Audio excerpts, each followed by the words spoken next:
Hello again, friends! And you are our friends, and welcome back to another edition of Jim Cornette's Drive Thru right here on another beautiful spring day. In some parts of the country, it's about to pour here, but it's nice in Louisville, Kentucky, and of course that is the residence, the home area where the residence is, I guess I should say, the spring residence of the Cornette family. I've lost this completely, but let's go to the star of the show. I'm your host, the great Brian West. Here is Mr. Jim Cornette. So we got to move out as soon as summer starts? Is that what you're saying? Well, they used to do that with DiBiase in the WWF. They would say, now making his summer residence in Hyannisport, Massachusetts. Well, I don't care whose anus he was making his summer residence in. I'm staying here all year round. This is the headquarters. This is the home base. This is the command central for the Cornette Empire. 24 hours a day, 7 days a week, 365 days a year. Every 4 years, it's 366. I'll have you know. And that's where I'm going to stay regardless. Are you trying to force me off my land? Are you trying to be like one of those Western villains and force me off my land? I'll have you know this land has been in my family. Cornette's Mountain has been in my family since before the Depression. No carpetbagger from up north is going to. As a matter of fact, the fine fence building fellas are right in the back right now, working on the southeast and southwest quadrants so that I've got a barrier up against any type of invaders or carpetbaggers such as you people coming in from Yankee land trying to run me off my land. I don't know what triggered this rant about the Yankees and us Northerners, but well, you're trying to run me out of here. Spring residence, summer, you were all over the page. Didn't know whether to wind your ass or scratch your watch on the intro. And you, Brian Last, have not been getting enough sleep. We'll talk about that later on in the program, I'm sure. But you sound tired, peaked, feeling puny even. You need to get the energy level up. This is your program, Jim Cornette's Drive Thru. Your show. You're not represented in the title. They couldn't figure out a way to stick Desi Arnaz into the title of the prospective Lucy show until finally they came up with I Love Lucy, and he was in there nominally. But you're not even. I'm okay with that. It's not even like I host Jim Cornette's Drive Thru. Now let me stay in the background. Let you get all the credit and some would say blame. Yeah. All the blowback. Well, where are we blowing from here? There's a lot of things going on in the world. We're going to talk about some of those, but you barely, how's this for a segue, if you will, you barely made it through the weekend up there in the wilds of New Jersey where you live. I thought it was the wilderness down here in Kentucky. You had an issue. We had an issue. The best pizza place stopped delivering all weekend, so I was kind of screwed. You didn't pick up. You barely made it through the weekend. I got what you're talking about. There's a bear. What do you want me to say? There's a big bear, apparently a mama bear, from what the other neighbors are reporting. And apparently there's a bunch of cubs who we have not had the pleasure of meeting yet. Oh, well, then you got a bigger problem, a bigger bear problem than I thought you did. You called me. I called you, but you told me that you had a bear wandering around on your property in broad daylight. You were looking at it on your various security camera footage that you got at Pablo Escobar's yard sale. You got the cameras and sound wired on the whole property. And you have a full-grown adult bear meandering around your grounds there, but they get mean if they've got cubs. Because then they're being protective. If you walk out there at the wrong time of the day, well, you're fucking you. What you need to do, you got, and at least you've got 4 kids, so you got plenty of backup. Send a kid out in the driveway before you walk out there every time, just to make sure. And if some big dark brown mass comes and makes away with the child, you'll know not to go out for a while. Now, I've developed a strategy. I kind of feel a little more comfortable now than I did a couple days ago when the bear had just been here for a couple visits within a few hours. I feel a lot more comfortable. I came up with a strategy, so I feel good now.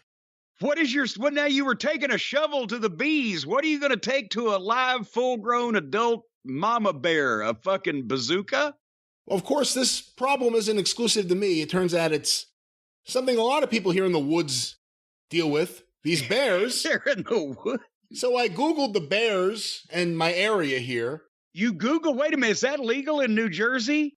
I mean, I know it's legal down south, especially in Mississippi. Only during Googling season is it illegal in New Jersey, but I went to see, and the first thing that popped up, I'm so happy the bear wasn't here at that moment. The first thing I see is a picture of a tree with 4 bears in it.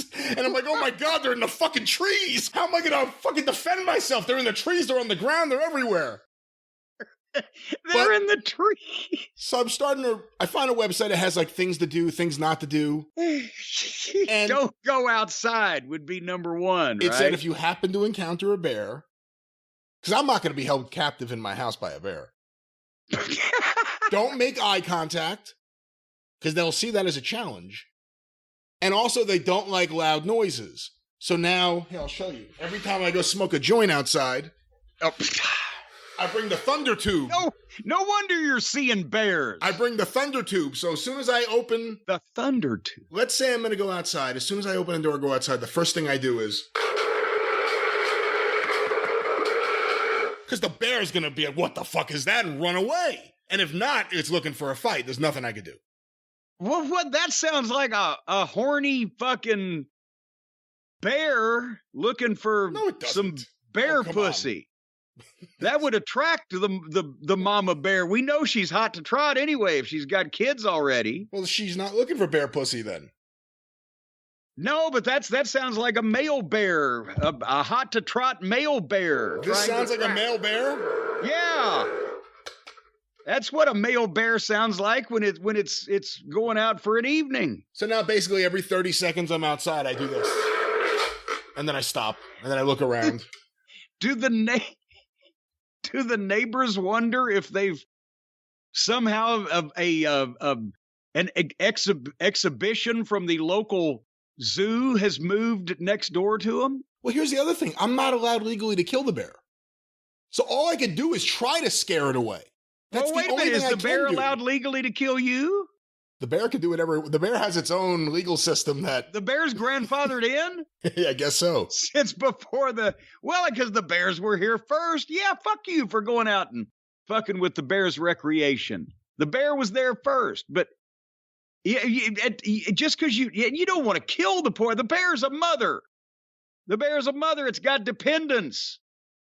How much do you get to write off a baby bear cub on your taxes? But the bear has dependents. So you don't want to kill the bear. You just want the bear to not kill you. That's a fair bargain. But if you keep going out there playing these goddamn prehistoric dinosaur noises and being a general asshole to the bear and its wilderness surroundings, I'm afraid that you're going to antagonize it. I'm going to bring one of my synths out there with me and just start doing this. You know, you're doing enough damage, by the way. I have an email here, by the way, that I have not shared with you. I'm going to share with you publicly. No, you shouldn't do that. In front of the people. People send emails. It's a private form of expression. I think you're violating a form of trust of whoever sent this to you. I would not read it on the air, whatever it is. No, I'm going to read it right in front of you and everybody, including the bear and the birds and the bees and the flowers and the trees and everything else. Hey, you got something right before, though. When you said... Oh, well, is that shocking? Well, about the bears, I don't know how much bear experience you have. You never said anything about the bears of Cornette Creek. I don't know what the hell's going on over there with... You're talking about deer, not bear. But do you know why they wake from their hibernation? Well, they're either hungry or horny. They're looking to mate. So now... Well, there you go. I got some bear looking to fuck on my property. It's such a disaster. Well, no, and I can't kill it. Well, then fuck it. I'm not going to fuck the bear. What? There's a lot of... Is that your strategy? There's a lot of bears. There's a lot of bear head holders, but there's not a lot of bear fuckers, I'm telling you. But see, you're already damaging the environment anyway. I don't really know if you realize how much damage you've been doing. Maybe you're the reason for the climate crisis we find ourselves in, because Roger, from an undisclosed location, he doesn't say, sent an email to actually Jim and Brian. He wanted you to hear this because we were talking about your method of dealing with the bees, hitting them with a shovel. It's a snow shovel even. But hold on, you say that like you're surprised. What kind of shovel did you think it was? I was thinking it was a regular dirt digging shovel. I didn't know you just swatted. Maybe that's the reason to use a snow shovel from April through October or whatever. I don't know. But anyway, Roger writes, as a regular listener of the podcast, I have to say I was absolutely dismayed by Mr. Last's shovel-swinging tales of bumblebee conquest. He should be ashamed of himself. Doesn't he know bees are experiencing significant population decline with a number of species now being considered endangered? It is a significant ecological challenge alongside similar issues like global warming, as bees are major pollinators and important to the production of produce. Seriously, Google what the produce aisle would look like without bees. By shamelessly shovel-swatting bees, you, Brian Last, are doing the lizard people's work. This is what the reptilians want. In the immortal words of Nicolas Cage, I must once and forever implore you, not the bees. All the best from Roger. See what you've been doing? Roger out. And also, hold on, I've got another, wait a minute. Oh, yes. Hold on here. All right, we're holding. Just 1 second. Holding. What the hell's going on over there? It's because I was trying to find the right paper. This is another person taking you to task for one of the questions you read and some of the ways that you went about it. Oh, as long as we move past the bees, I'm okay with that. Well, we're past the bees. Now we're on to the birds, because this email is for the birds. It's from Sean. Mr. Cornette, I must take umbrage with one of the questions read aloud by the pizza pervert Brian Last on a recent podcast. What the fuck? It was about, well, it's just what you've been come to be known by because of your bizarre, delusional, and demented thinkings and theories and ideology concerning pizza. Normal and correct. Well, this one was the one you read about women wrestlers and Nia Jax complaining about old Johnny Ace and his perverted ways because he wanted to see more booty pants. Now, I'm not an ass man myself, but I don't see what the big deal is. It seems like people have been complaining about scantily clad women wrestlers for decades now. And while I'd rather see properly trained wrestlers having matches over a return to the Divas area any day of the week, I'm tired of the double standard here. Brian, it's a double standard. Because. What's the standard? Before we get to the double standard, what's the standard? Well, no, see, everybody's complaining about the women having to dress provocatively. But Sean continues, are not the men more often than not wrestling shirtless? Is it not commonplace to see guys wrestling in what folks outside the business might term underpants? We all know the reason The Miz has managed to stay employed as a wrestler for all these years is because Vince McMahon caught sight of his thighs and told him to start wrestling in trunks. In fact, throughout wrestling history, every old photo of wrestlers I've ever seen has shown them wearing trunks and little else. Oh, the humanity. So let's not pretend that this trend is based solely on the whims of one sub-average man and his taste for the stink wrinkle. For all I know, Johnny Ace likes to wrap himself in latex and hang from the ceiling on fish hooks, but that doesn't change the fact that wrestling in revealing or otherwise limited clothing is part of wrestling and the wrestling business. Hell, the MMA people don't even wear shoes, barbarians that they are. Good point from the other side. What was the point? I don't even know what any of that was. I kind of dozed off. What was he saying? The point was when old Nia was complaining about Johnny Ace wanting the girls to dress more provocatively. Well, on the other side, it's a double standard. Nobody says anything about the men being out there in just almost their birthday suit. For heaven's sake. The men nearly naked in front of the world. Are the nipples and everything? Are the men being directed to look that way? Does Johnny Ace say, oh, Finn, hey, G-string? Well, how does it work? Well, what do you think would happen if one of them showed up trying to wrestle in a beekeeper's outfit? Who? Anybody. Not anybody. I think some of the bigger guys, they would accept that and be like, oh my God, this guy's forward thinking. A beekeeper. We haven't had that before. The bees are endangered according to come on. Remember Drive Thru. Bastion Booger? Oh no, they fucked him. Say more? I wish they would have gone with the first gimmick they gave him. Friar Ferguson, the drunk monk. He came out, he had a couple squash matches on Raw. He would dance. He was dressed like Friar Tuck. He would dance and then he would drink wine. And the fucking hair around this hair circle thing that the monks have, yes. I think they should have called him Friar Fuck. That would have worked maybe in ECW. I don't know if that would have worked on USA Network in 1993. But anyway, it's your show. It's Friar your program. Fuck. I got an update, though. I got an update. Because we talked about wrestlers going a question on, I guess it was the last week's drive-thru, right?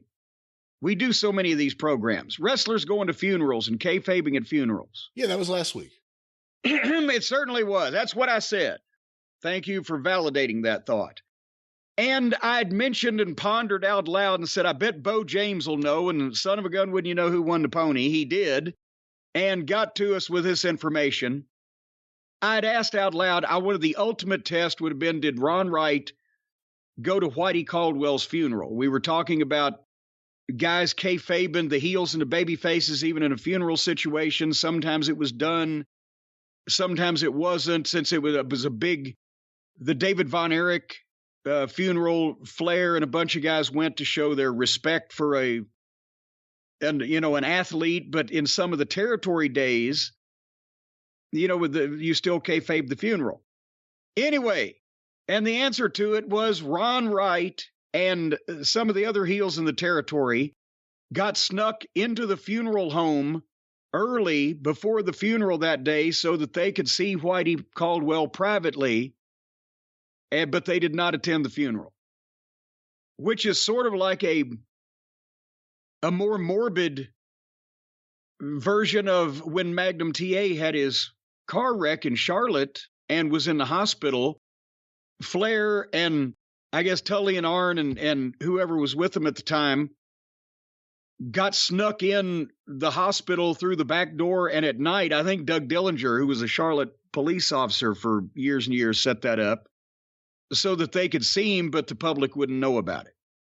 But that's, so that is and remember, Ron and Whitey were the guys that coordinated where they would live in town so that their kids would go to different school districts and wouldn't have to go to school with each other.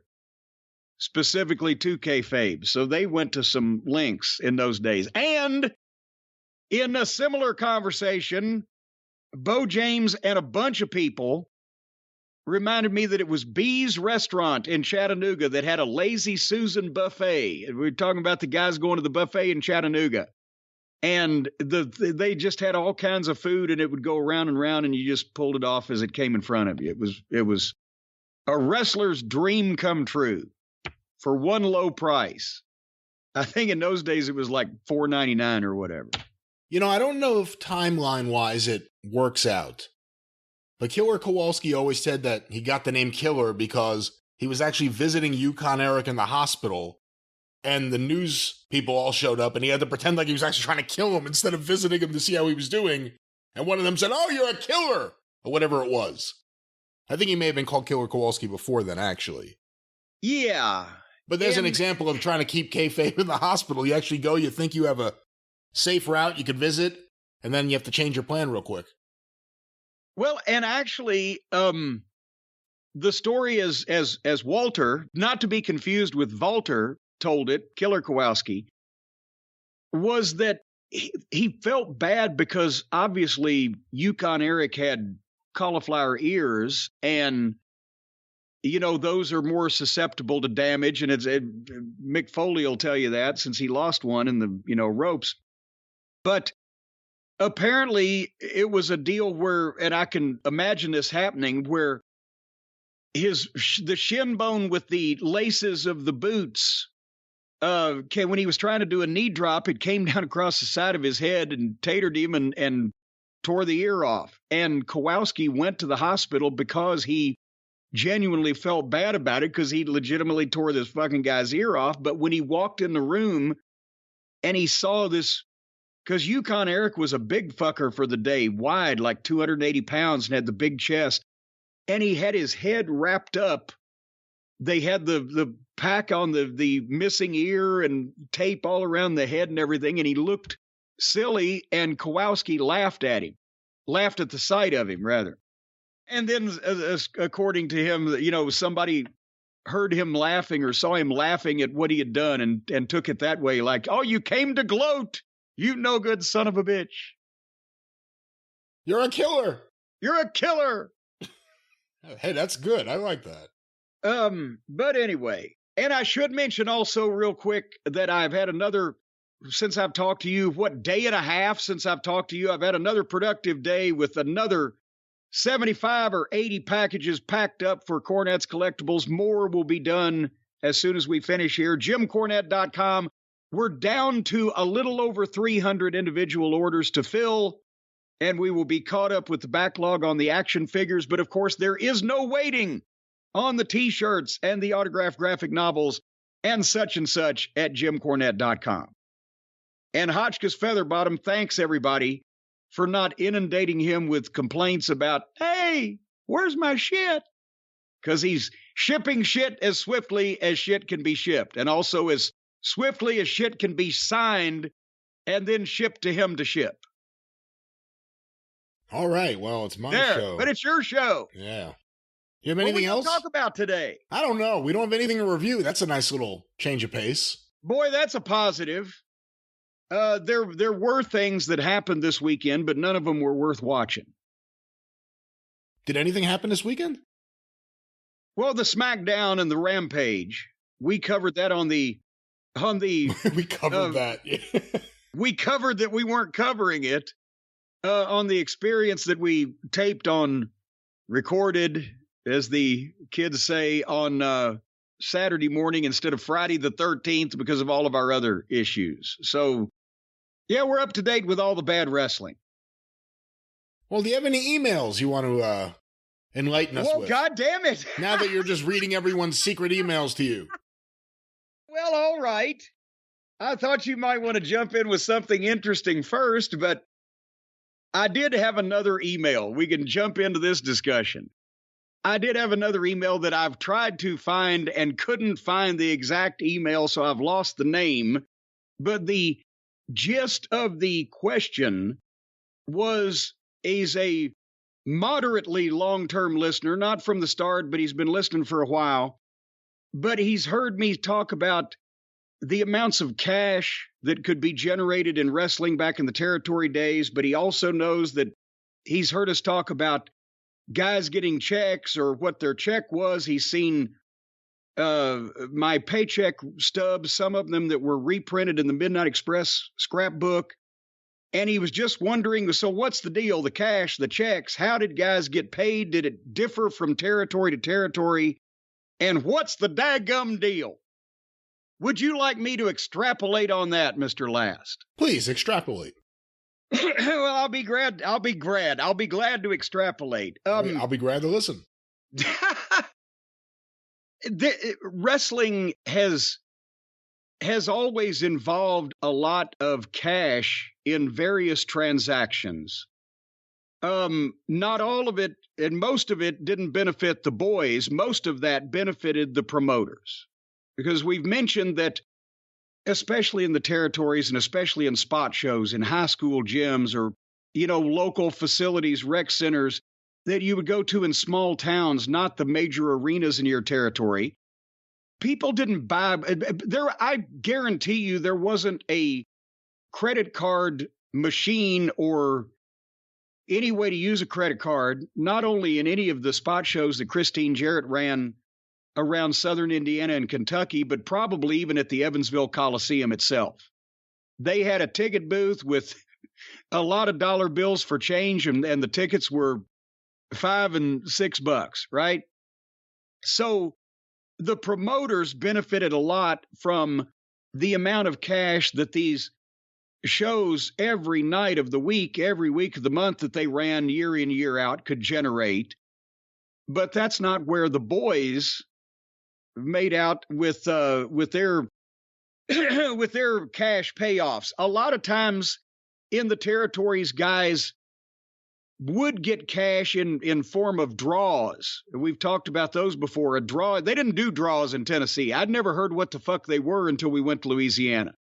Because Jerry Jarrett and them knew that a guy that was working for them on Tuesday night, they might never see him again after that. He might not be there on Wednesday night. So they weren't going to give him a fucking draw against the money he was earning that week. Except if Lawler or Dundee or Handsome Jimmy Valiant or at the time Austin Idol or whatever, if they needed $1,000 to buy a car or whatever, yeah, here. But for the most part, no. But where the cash payoffs came in a lot to the boys, and Brian, you can probably suggest a couple of other towns, but they were the standalone towns where the promoter, like Sam Muchnick in St. Louis, Paul Bosch in Houston, when they were not necessarily affiliated with a full territory, and they would get some of their talent from other booking offices, and they would fly in some of the guys, they were noted for paying in cash. And that didn't always go for Paul Bosch because obviously, especially after he became partners with Watts, it was paid through the Mid-South office. But the stories are out there with Sam Muchnick's payoffs.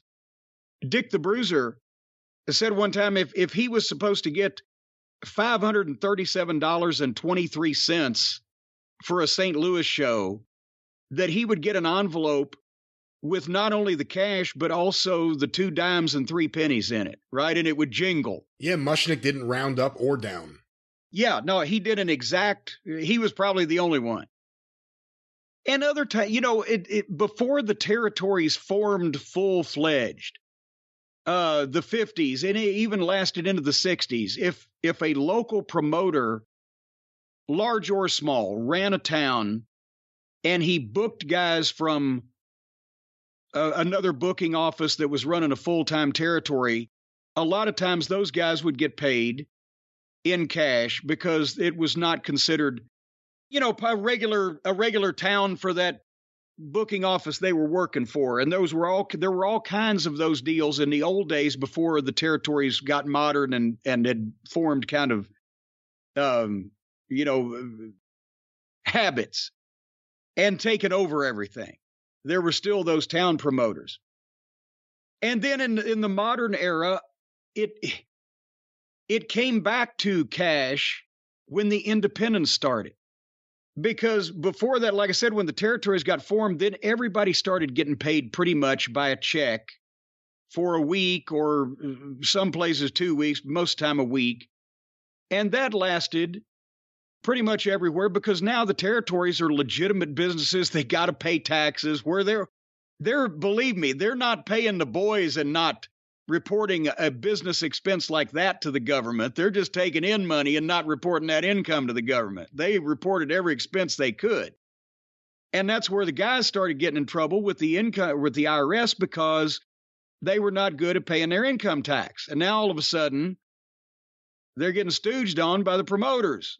They're being turned in effect, just by the promoters doing what they're supposed to do. And then when the independents came in, is where I was going with the close of that. That's where guys started getting paid in cash again. But this time, again, I can tell you, I mean, the statute of limitations has somewhat run out, and I'm pretty anal with my reporting anyway.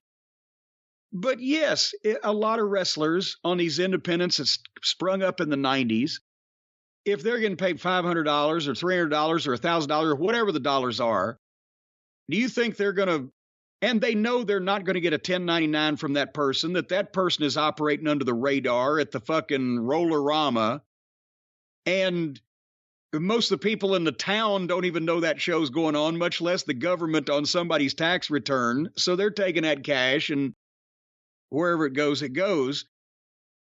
That, again, it came back to like it was in wrestling to some extent in the 30s, 40s, 50s, before the territories. So we kind of came full circle. But I thought of a story, actually, when I was thinking about this, how people got paid in different territories. This is one I've never told before. I know people are going to say, oh, my God, a new one, but I hadn't thought of it in years. But when we first went to Mid-South Wrestling, me and Bobby Eaton, Dennis Condrey, okay, the way you got paid in Mid-South for Watts was on Wednesdays at Shreveport, the television station where we did local promos during the day from 9 o'clock until 3 o'clock, along with the TV formats and your booking sheet and copies of any memo that Bill Watts wanted to give out to the boys on what to do, what not to do, was your check. And what Watts would do was he would hold a week back. In other words, most territories, I'd come from Memphis. If the Memphis week started on a Saturday and ended on a Friday, and you got paid for the Saturday through the Friday, on the following Monday at the Mid-South Coliseum, they'd hand you your check. Did I explain that fairly succinctly, Brian? I think so. Okay, but Watts would hold back a week because he knew from experience, especially in that territory, and the guys would crack up. Sometimes guys would have been staying in a hotel and leave a hotel bill. Or sometimes guys would fuck something up or do something to get some heat on them and take off and no show. And to prevent that happening, to have a little bit more leverage, Watts would hold a week back. So you would get paid for that Saturday through Friday that I just talked about 10 days after that Friday was over with, in the middle of the week on the Wednesday at interviews. He always had a week of your money. So if you just decided to say, fuck it and leave, well, if you didn't show up to pick up your check, you weren't getting that fucking money, right? So you had a little investment in not leaving any unpaid bills in the territory and giving a proper notice, and then you'd get all of your money up to the last day you worked. So that's what he did. But at interviews, Brian, you remember there's a couple of local promos still floating around out there where Bobby and Dennis are standing behind me, right when we first got there. And then you don't ever see them, except they came to be on camera for some of the Last Stampede promos when Watts came out of retirement. But what happened was, at first, all the top heels and all the top baby faces were supposed to show up at promos. And obviously the incentive to get there was that's when you got paid every week. But Bobby and Dennis came for the first week or maybe two. And then Watts and everybody else saw and realized they weren't going to say anything. I did. And it's not like we had 5-minute interviews. These were the 2-minute or less local promos. And that was the thing. I did the talking. They just stood there and made mean faces. So Watts said, it would keep them more special if we didn't see them until they were in the ring for the match. So so Bobby and Dennis actually had heat with everybody else in the territory at first because they were the only top guys that didn't have to come to promos, because I was handling that part. That was part of the deal. And I would just pick up their checks and bring them to them. But the first week we're there, we see the checks laid out and everything. Okay, boom, boom. And I think it was Crusher Darso, Barry Darso. But Nikolai Volkov was there, Butch Reed was there. Could have been anybody. Said, do you guys know where the bank is? What? With the bank where we cash our checks. Oh, no. Oh, well, you can follow us over. Okay. So when we're finished with promos, before we go to the TV taping, we follow Darso and Butch Reed. And I think Buddy was probably there by the Landell. Maybe he came in, but whatever. Everybody, all the heels went over to this bank and cashed their checks. And I guess I told Bobby and Dennis, I guess this is what they do here. Okay. So we went and cashed our check. And then we're carrying it. It was our first week, and it was like $1,000. It wasn't that much money. But the guys on top had checks for a couple grand. So then the next week, again, Darso said, "Are you going to follow us over to the bank?" I said, "Well, let me ask you, why do they want us to cash these checks right as soon as we get them and here in Shreveport and be carrying all this cash around on us?" And he looked at me like I had turds hanging out of my mouth. And he said, well, we just always apparently, and I think Nikolai chimed in too, they had just gotten a habit because they had been making no money previously, whatever. So when the checks got big or they started working for Watts or whatever, and they started getting these big checks, they just ran to the bank as quickly as they could and cashed them while they were still good. And I said, this is Mid-South fucking wrestling.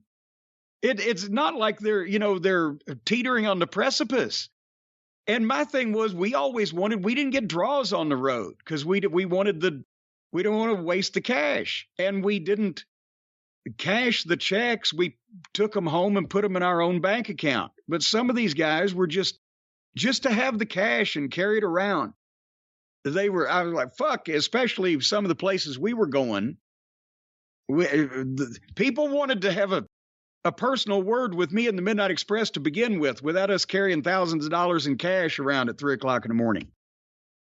But now there have been also big cash payoffs in the modern era that we've talked about. Jake in Mexico, and what was that, 1994, while he was working for me in Knoxville for much less money, he got 25 grand in a box or whatever for shaving his head in Mexico, and had to take his own bag man to, sit in a car, lock himself in with the money while Jake had his head shaved. Was that Dallas Page? No, remember it was, God Who damn was it. Help me, what was his name? Scott Studd? Was that him? Or Scotty Riggs? I think it was him. He's a Georgia guy. Makes some sense. Yeah.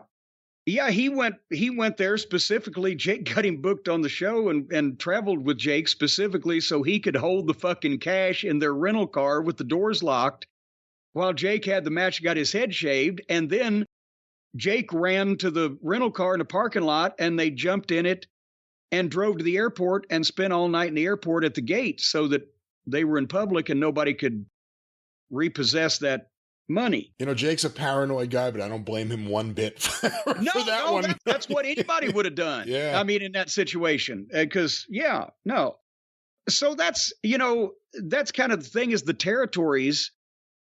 Guys got paid by check most of the time. I've explained the difference. When it was a standalone town and there were always individual deals made, but that's the thing is it just depended on the individual territory as to whether they gave guys draws. I mean, when WCW took over from Crockett, that's the thing, that Chip Burnham was this guy they hired to work in the office and do settlement at the box office and everything. And he had never been around wrestling, and he was a nice guy, but he was just so thrilled to be in this wild, glamorous show business when he's like an accountant. And he would come in, everybody be sitting there fucking miserable with their head down because either there was nobody in the building or we were all working for TBS, so we were all miserable. And he'd come in with the biggest smile on his face. Anybody want to draw? Because he got to give out the money to the boys, and they'd take it because it was in front of them. But I never, because then you're carrying cash around you're going to spend, and your check is going to be smaller.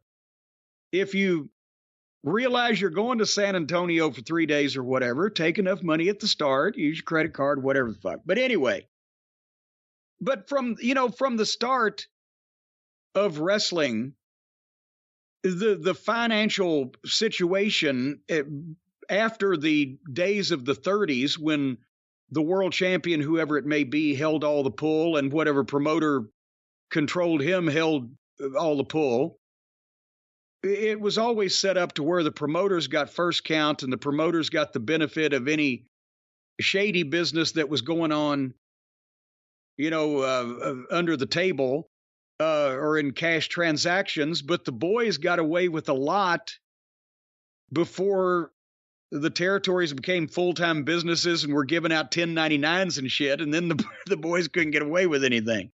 But I mean, the amount of money was still ridiculous. And if you if you did your bookkeeping and paid your income tax, I mean, I've told the story about that time I saw Lawler's check in Memphis. And the way we were paid in Memphis, I said, was on Monday in the Coliseum. They'd hand you your check. But this was in Louisville because it was through Christmas and New Year's of 82, 83. And they ran Louisville on a Monday night.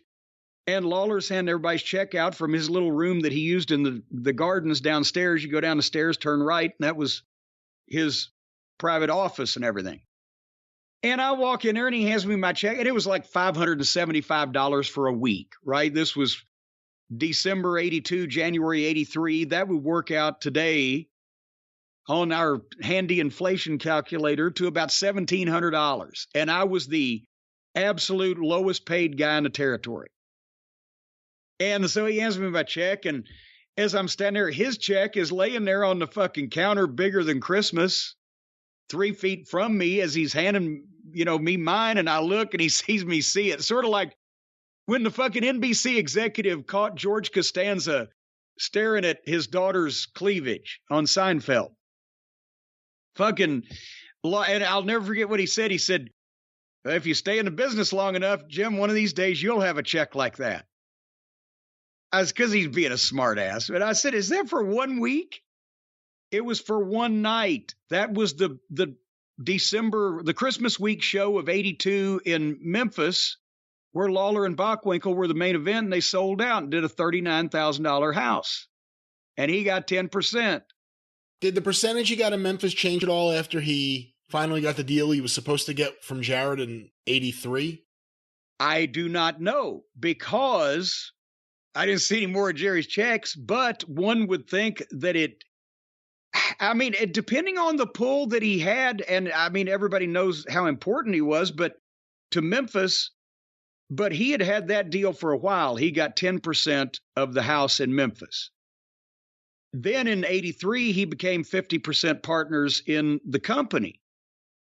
So think about this. For example, when me and the Midnight Express worked with Bill Watts and Junkyard Dog in the Superdome, allegedly, everybody in that match should have got paid the same thing because we were in the main event. It was a 5-way match. So me and the Midnight got $2,000 apiece. Now, one would say, well, I bet he gave Junkyard Dog more, and I would suspect that, except by that point, Dog was so out of shape and hadn't been getting a lot of sleep and really did not hold up his part of that match, and Watts wasn't happy about it. So he probably got $2,000 also. Did Watts give himself $2,000? Well, some people would say, well, he probably paid himself whatever he wanted. But here's the thing. Watts was entitled as owner of the company, and I've got a couple of canceled checks that Jerry Jarrett did the same thing for himself. Watts paid himself in that match as talent and had to report that on his personal income. But at the same time, since he's the owner of the company, it was a business expense that he was writing off of Mid-South Sports. So it probably worked out. But again, if 5 guys made a total of $10,000 just for that one show, and there was another 20-something people on the show, and then you times that by 7 shows that ran that week, he's paying out a significant amount in payroll. And that's, with Lawler, I mentioned that $3,900, which, by the way, is almost $12,000 today for one night, 10 miles from his house, by the way. That's the kind of thing that they were doing. I mean, that was a big house. That was a sellout, but every week in Memphis was $20,000. So it's, that's a ridiculous amount of money for guys that were either figured in as top guys or own part of the office or are instrumental to the operation, as they say. How many guys back in the territory days that you know of, because it probably almost definitely happened that you wouldn't know of, other than the wig-wearing guy in East Tennessee, how many guys got in trouble with the IRS during these years? Oh, because of just it being a pure cash business and every promoter skimming. You didn't often hear about, well, let's put it this way. If the promoters had problems with the IRS, they could probably usually settle them fairly quickly because they had money. You'd hear with guys having problems with the IRS. I'm not going to mention anybody's name, although this is not like this is a secret. Ric Flair if he hadn't talked about it, other people have talked about it plenty. Crockett paid his taxes one time. I think Vince paid his taxes one time. There was a guy on WrestleMania 96 that when the payoffs for that show were being discussed, Bruce Pritchard brought up that the guy was having stressful troubles on his mind because he owed the IRS like $70,000 or whatever. And so Vince said, all right, make us pay off $100,000. That way he can pay the IRS, pay the tax on this, and he can do something positive, and boom, he's out of trouble. That's just the way Vince would think. He wouldn't do any mathematical formula. He'd say, okay, we'll take out a spot on the card, had a good match. Yeah, we don't need him worrying about that. Give him $100,000. And that's the way a lot of the promoters did it back then. But further to your question, I've known personally a bunch of people, wrestlers that had issues with the IRS because usually it wasn't malicious. It was just not being a grown up and doing it.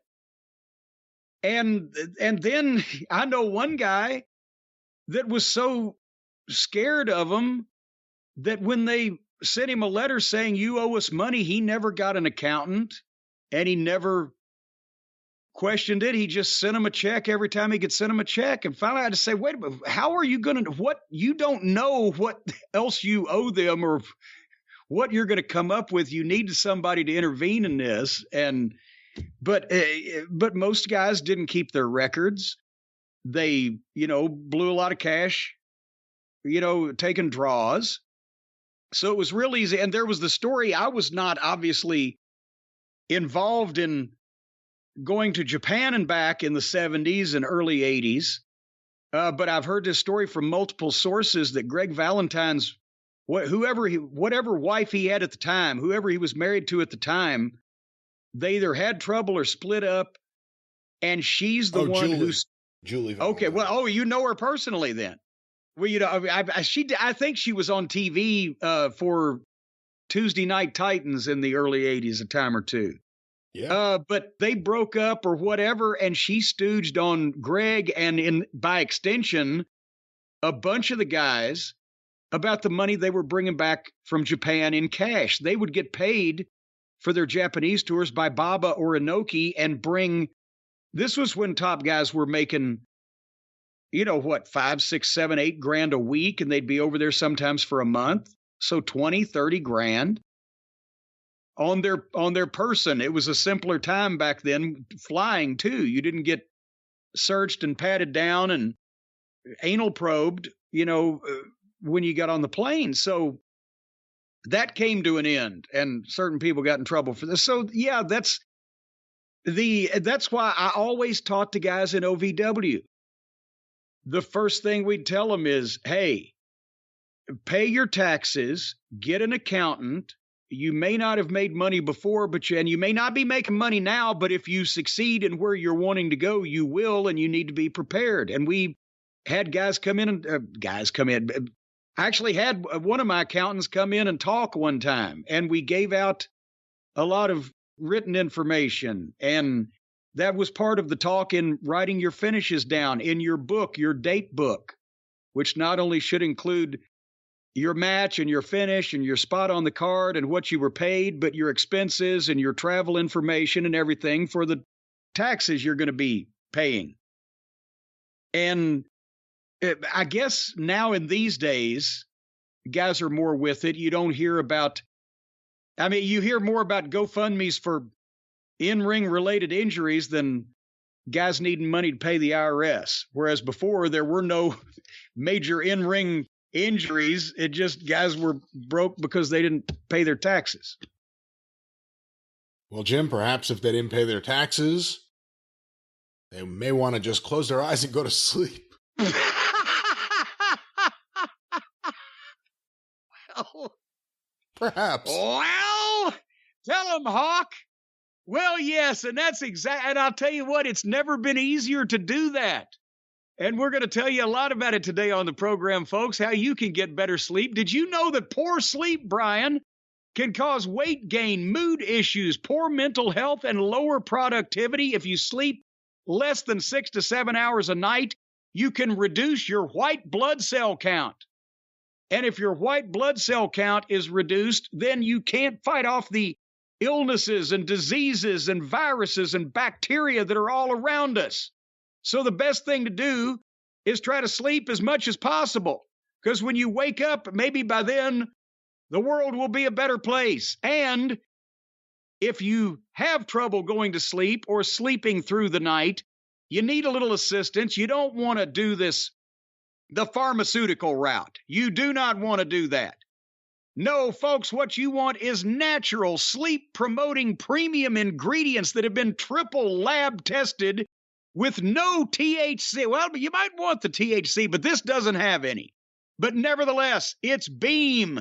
Beam and their Dream Powder, the best-selling healthy hot cocoa that makes everybody drop over like a rock. As soon as you sip this, folks, boom, you don't know where you are, what's going on. You're in blissful slumberland. Yeah, 98% of people surveyed fall asleep faster when taking Beam Dream, and 99% of people experience better sleep quality, and that 1% of people had to be woken up by an EMT standing over them, slapping them. No, that is not true. Let's not put fake statistics out there. That one right there was for entertainment purposes. There is no 1% that needs to be revived by EMTs.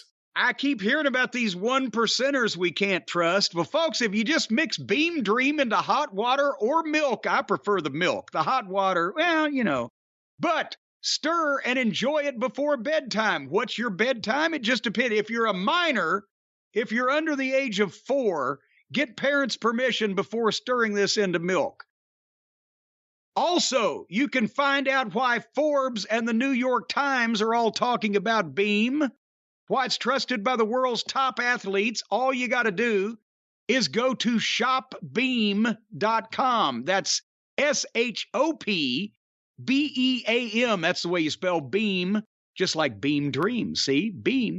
Shopbeam.com/JCE. Use the code JCE at checkout. You're going to get $20 off for a limited time only, but it's worth it. You will sleep. You will wake up refreshed. You will have no side effects. You will have, as a matter of fact, there are a lot of things that keep you up at night, Brian. If your noisy neighbors or your partner wakes you up. I used to have noisy neighbors. The last time I lived in an apartment, the screaming and the yelling and the wild sexual perversion that was going on. Thankfully, this woman's husband came home about 11 o'clock every night and put an end to it. But I'll tell you what, it was rough trying to get some, but with Beam's Dream, you will sleep like a baby. I'll tell you what, You'll it was wake rough. up every hour crying and pissing the bed. Nevertheless, again, go to shopbeam.com/JCE, use the code JCE at checkout, and have blissful slumber for the rest of your days. Well, Jim, before you put us all to sleep with that Beam spot, let's move on with the show and let's get to some exciting wrestling news. Let's lift everyone up. There's a lot of things happening in the world of wrestling. Lift everyone up. Actually, there's not that much going on, but let's talk about a few of the things that are. A video has gone around, several different versions of it from several different angles. Apparently from an independent show in Georgia, a wrestler named Joe Black was assaulted by a fan. One of the most brutal headbutts I've ever fucking seen on camera. Jim, have you seen this footage of the incident? And what are your thoughts? A lot of people were wondering specifically what your thoughts would be, considering you've talked so much in the past about incidents with fans. Well, I guess, Brian, go ahead and ask me the question that's on everybody's mind that everybody's been asking and talking about. Whose fault was this? Go ahead and ask me that question. Whose fault was it that this happened? Everybody. Everybody. So to paint the visual picture for those of you who might not have seen this clip, it's a small independent show. It's a small building, and they've got a rail around the ring, kind of like the bicycle rack rail. You know what I'm talking about. And it's a fan camera with, their phone.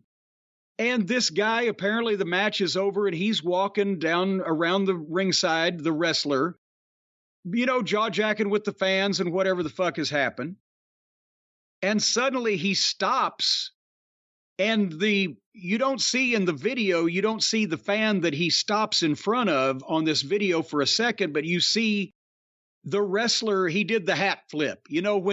When somebody says something to you, or you're in a jaw-jacking situation with somebody and you reach up and you knock their baseball cap off, right? That's what the wrestler did.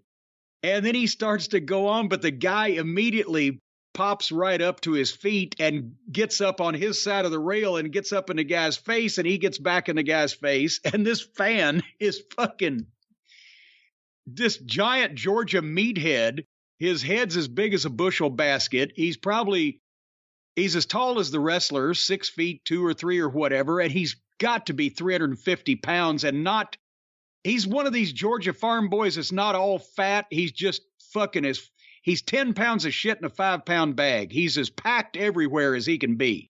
He's big everywhere. His toes are big. And they jaw-jack for a second, and this fan just takes this giant melon head and boom, and headbutts the fucking wrestler, who's a jacked up motherfucker himself, and puts him down to his knees.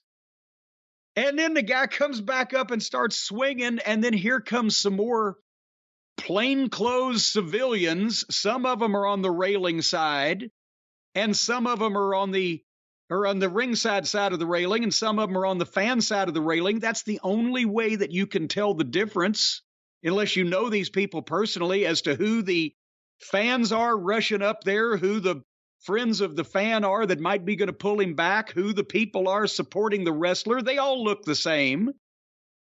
And this guy, the fan, is not backing down from anybody.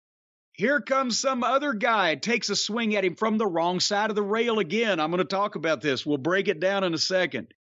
And either throws a few punches at the guy and misses him, or connects and the guy just doesn't sell it because he's fucking ginormous. And it's just chaos. And then there's did you see the part where one of the other wrestlers in whatever is just concluded is still trying to work in the background of all this chaos and people running in this direction and throw punches at somebody else in an obviously working way behind this whole thing? But the answer of who was at fault, everybody. Here, number one, and a lot of people also ask, how would this have been handled in Mid-South Wrestling? It wouldn't have happened in Mid-South Wrestling. I'm not trying to blame the wrestler, since he already got fucking his ass kicked by the fan. He didn't get just pummeled. He got headbutted. He got the worst of it. But when the wrestler walked by and flipped the guy's hat, technically, I don't know about every state in the union. We might have Stephen P. New on at some point to break this down state by state, but pretty much as a standard definition of assault, the wrestler committed it because he, in an unauthorized fashion, touched the fan or the fan's fucking, what do they call it? What's the legal term? What he's wearing, his body, his bodily presence, right? If you spit on somebody, and I've found this out in several incidents, if you spit on somebody, that can be legal assault because something from your body is going to theirs, right? So there wasn't a felony, but just if you want to stick to the letter of the law, which I assume probably nobody in this barn in Georgia is going to anyway, but technically the wrestler committed a form of simple assault. Then This fucking guy who wasn't going to take that shit, standing up, it was on Twitter that he had been throwing slurs, whatever that means these days. So maybe he said something that triggered Joe Black, who is an African American. So you got that going for you. And we are in Georgia, and this guy did look like a fucking Trumper. But as soon as the guy stood up, well, not even as soon as the guy stood up, as soon as the heel flipped the hat off, in Mid-South Wrestling or in any other territory pretty much except some off-brand spot show and down south or somewhere in a small building, there would have been uniformed police officers. There would have probably been uniformed police officers in the territory days, even in a small building. They might not have been as quick to react. But the uniformed police officers, as soon as they saw the hat incident, would have been right there. And as soon as the guy stood up, more of them would have come, and they would have never got that close. Also, the wrestler, I'm not saying that none of the heels in the past have not done the hat flip thing.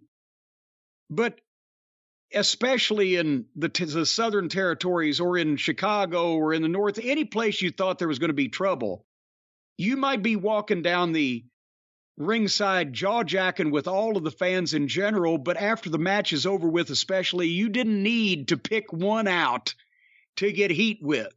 That's what you did in the first part of the match, when if they're a little hard, you pick one of the front row, especially an old woman or somebody that's vocal, and you start getting on them, and that brings other people into it, but there was no need for that. So the wrestler was wrong in stopping in front of that guy specifically, because I don't care how big and bad Joe Black is, looks like, or thought he was, unless the guy had said something specifically to him, everybody knows what I'm talking about, that he didn't like, there was no reason for him to stop there. When he flipped the hat, technically he's instigating, he's committing assault. The fan stood up and took it further. I don't even know if that's simple assault, a just premeditated headbutt when the wrestler was obviously not in the act of physically threatening him, verbally maybe, but not physically. There was no fight going on. So the fan's going to get popped if they do anything about this for escalating that. But especially after the headbutt, then let's just assume that, okay, now we're not even talking about what would have happened in the territory days, because there would have been uniformed police there. And the wrestler wouldn't have done what he did, and especially wouldn't have done it to who he did it to. That big and fucking obnoxious looking a fucking guy. Then everybody else, they don't know. All the wrestlers that came to supposedly help, not one of them hopped the rail. They were all fighting from their side. If you're going to fucking punch a fan, it don't matter which side of the rail you're on. If you've committed that far, you're getting named in the lawsuit anyway if there is one. So just to not look like a bunch of feckless, incompetent pussies, you can't fight any motherfucker, especially a guy that big with a rail in between you. Did you see everybody? And they're leaning. And all the guy had to do was step back a step or two, and they're leaning even more. I don't know if they would have been able to knock that guy down if they'd hit their best shot, but they're literally swinging over a fucking bicycle rack. So there was no way they were going to take this fucking guy down anyway. So it was a bunch of wrestlers who have never seen an actual fan attack or intervention trying to fucking swipe at this guy who was just laughing him off. So the wrestlers didn't know what to do. There was no security. If there was security, there was the ring guy and everybody else dressed in plain clothes that didn't know how to handle it either. And then you see one guy in the audience side of the rail trying to ask the guy if he wouldn't mind leaving while people are screaming, "Throw him out!" And he didn't look like he was too anxious to go. So nobody knew what the fuck they were doing there. And it wasn't even a real good fight. And I'll tell you one thing, right, wrong, or indifferent, and lawsuits be damned, if any top heel that felt like he had a fucking chance against this guy had been headbutted by this guy the way that Joe Black was, he would have been on the same side of the fucking rail with that guy before anybody could have stopped him. But nobody knew what to fucking do because they were all fucking shocked. Did I describe it about like you saw it? You did. I mean, when you said he went down to a knee, let's just say it was pretty quick. He was back up and ready to swing at this guy right away. Oh, yeah. No, he would. But I'm just saying it, you know, the headbutt was harder than the fucking hat flip. He flipped the guy's hat. The guy said, there you go. And he went down to his fucking knee and came back up and ready to go, but didn't go over the rail. I know from experience, even with a couple of feet reach with a loaded tennis racket, if you're swinging over a rail, you don't have the best leverage. The wrestler in the ring, who I'm assuming is the wrestler that Joe Black had just been working with, who immediately went and grabbed his arms after the guy hit him, almost to pull him away from it. Is he doing the right thing or the wrong thing? Well, the way you describe it is he was doing the wrong thing. And if you're trying to break up a fucking fight, and you're dedicated to breaking this fight up instead of helping your friend, the way you don't hurt your friend is by grabbing his arms and pinning him down. You get in between. You make it harder for the other guy to fucking hit the guy you're trying to assist. You don't fucking hold his arms so the guy's got free reign to here. Boom, boom, boom. Take one of those with you too. So, but he didn't fucking know. I assume nobody's been a bouncer in that equation there. But yes, he was trying to not, see his friend go to jail there. But no, don't come over and grab the guy that you're kind of on the side of and you just don't want him to get in trouble and pin his arms down when he's in the middle of getting fucking pickled by some giant colossus from South Georgia. Not to justify the guy headbutting Joe Black, but this is part of the issue with wrestlers being so comfortable at ringside. And with most wrestling audiences that we see on TV, you don't have to worry about this kind of thing. You can flick their hat. We've seen MJF do this in the crowd. Of course, he had a security guard with him, but we saw him walk through the crowd and do this, I think, once. Well, what have I been saying all that? That the big fat fucker in this video we're talking about, if there had been a security guard, cute little polo shirt that was about half his size standing there next to this guy, you think he wouldn't have headbutted him? He did it in front of the whole building, in front of God and everybody. All attention was on them. It wasn't like this was a little sidelight. Everybody was seeing what was going on. You get the right guy in the right frame of mind. Maybe he had been throwing slurs and that had part to do with it on both sides, or maybe he was drunk, or maybe he just a fucking asshole.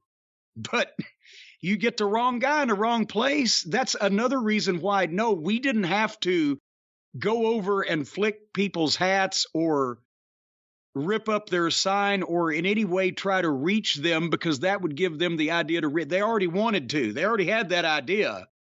They just, remember I told a story just a couple of weeks ago on how I'm yelling at this one guy and he fucking stood up and folded his chair up and picked it up, and Bobby Eaton jumped down and grabbed a chair and folded it up, and every man in the fucking ringside section stood up and folded their chair up. It just takes one thing with the right guy in the right place for him to think, okay, I can get away with this, or I have some justification, and boom, here you go.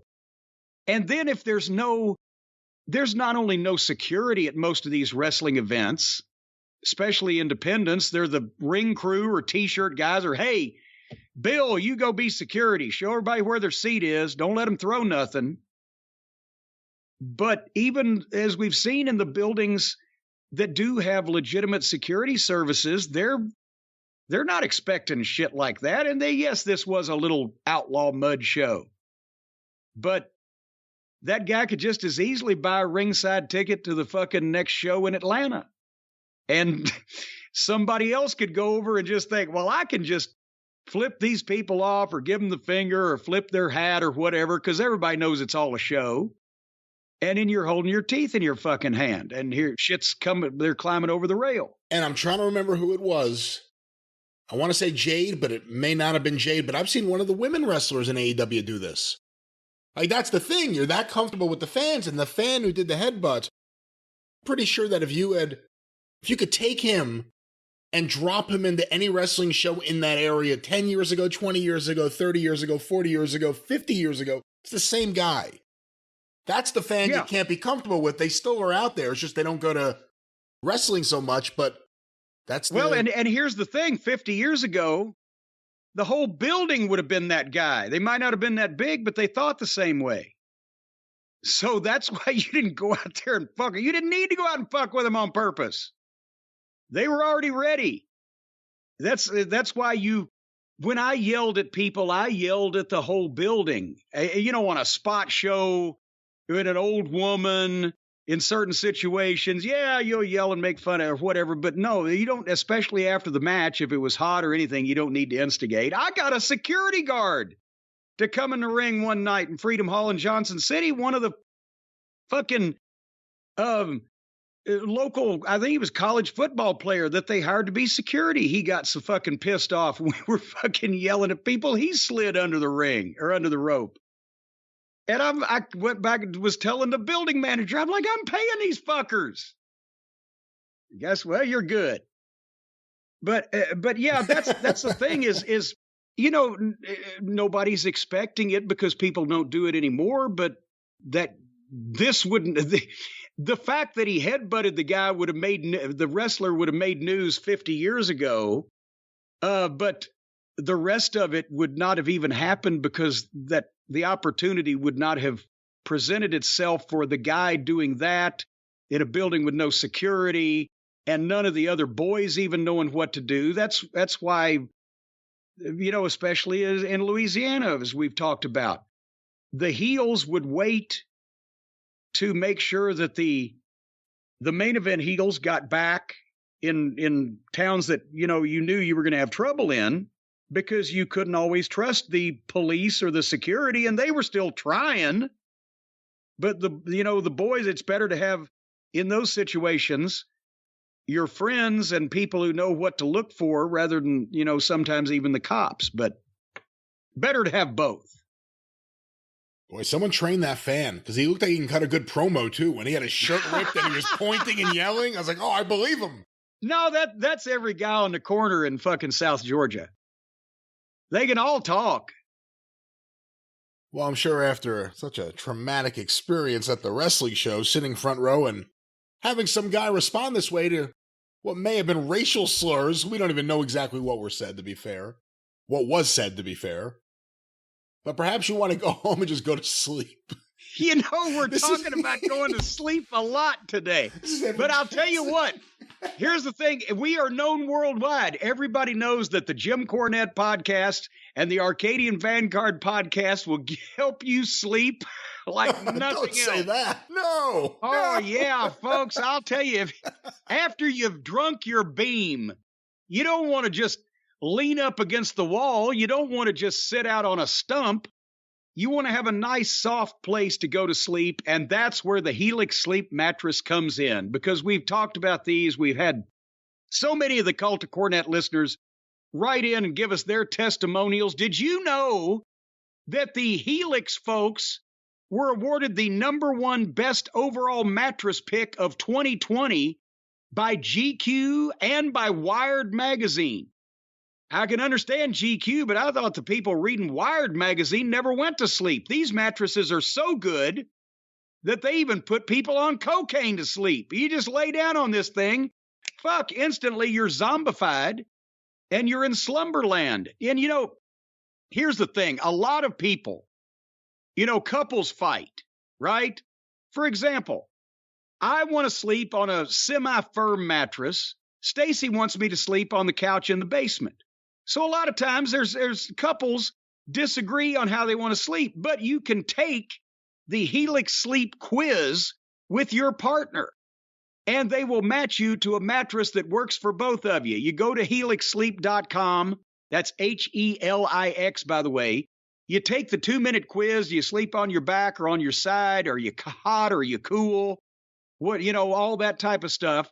They match you up with the mattress. You order it.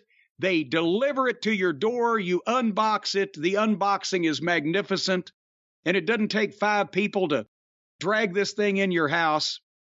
And you can get one that your significant other is happy with. People have slept over 1 billion hours on Helix mattresses. That sounds so nice right now. They just don't have enough to do, those people. They've got way too much spare time. But they do have over 12,000 5-star reviews, folks. So, once again, right now, if you go to helixsleep.com, they're offering up to $200 off all mattress orders and 2 free pillows for just our listeners at helixsleep.com/JCE. 10-year warranty. You get to try it out for 100 nights risk-free. They will pick it up for you if you don't love it. They'll also pick it up if you don't pay for it. So keep that in mind. Folks, once again, helixsleep.com, up to $200 off and 2 free pillows. Take a drink of the beam. Sleep on the most comfortable surface in America today, the Helix Sleep mattress. And why are you listening to us? Why are we even doing this program? Let's just take a nap. Oh, don't even joke about that, because we could do that. We could do that. We could do that easily. Yes, we could.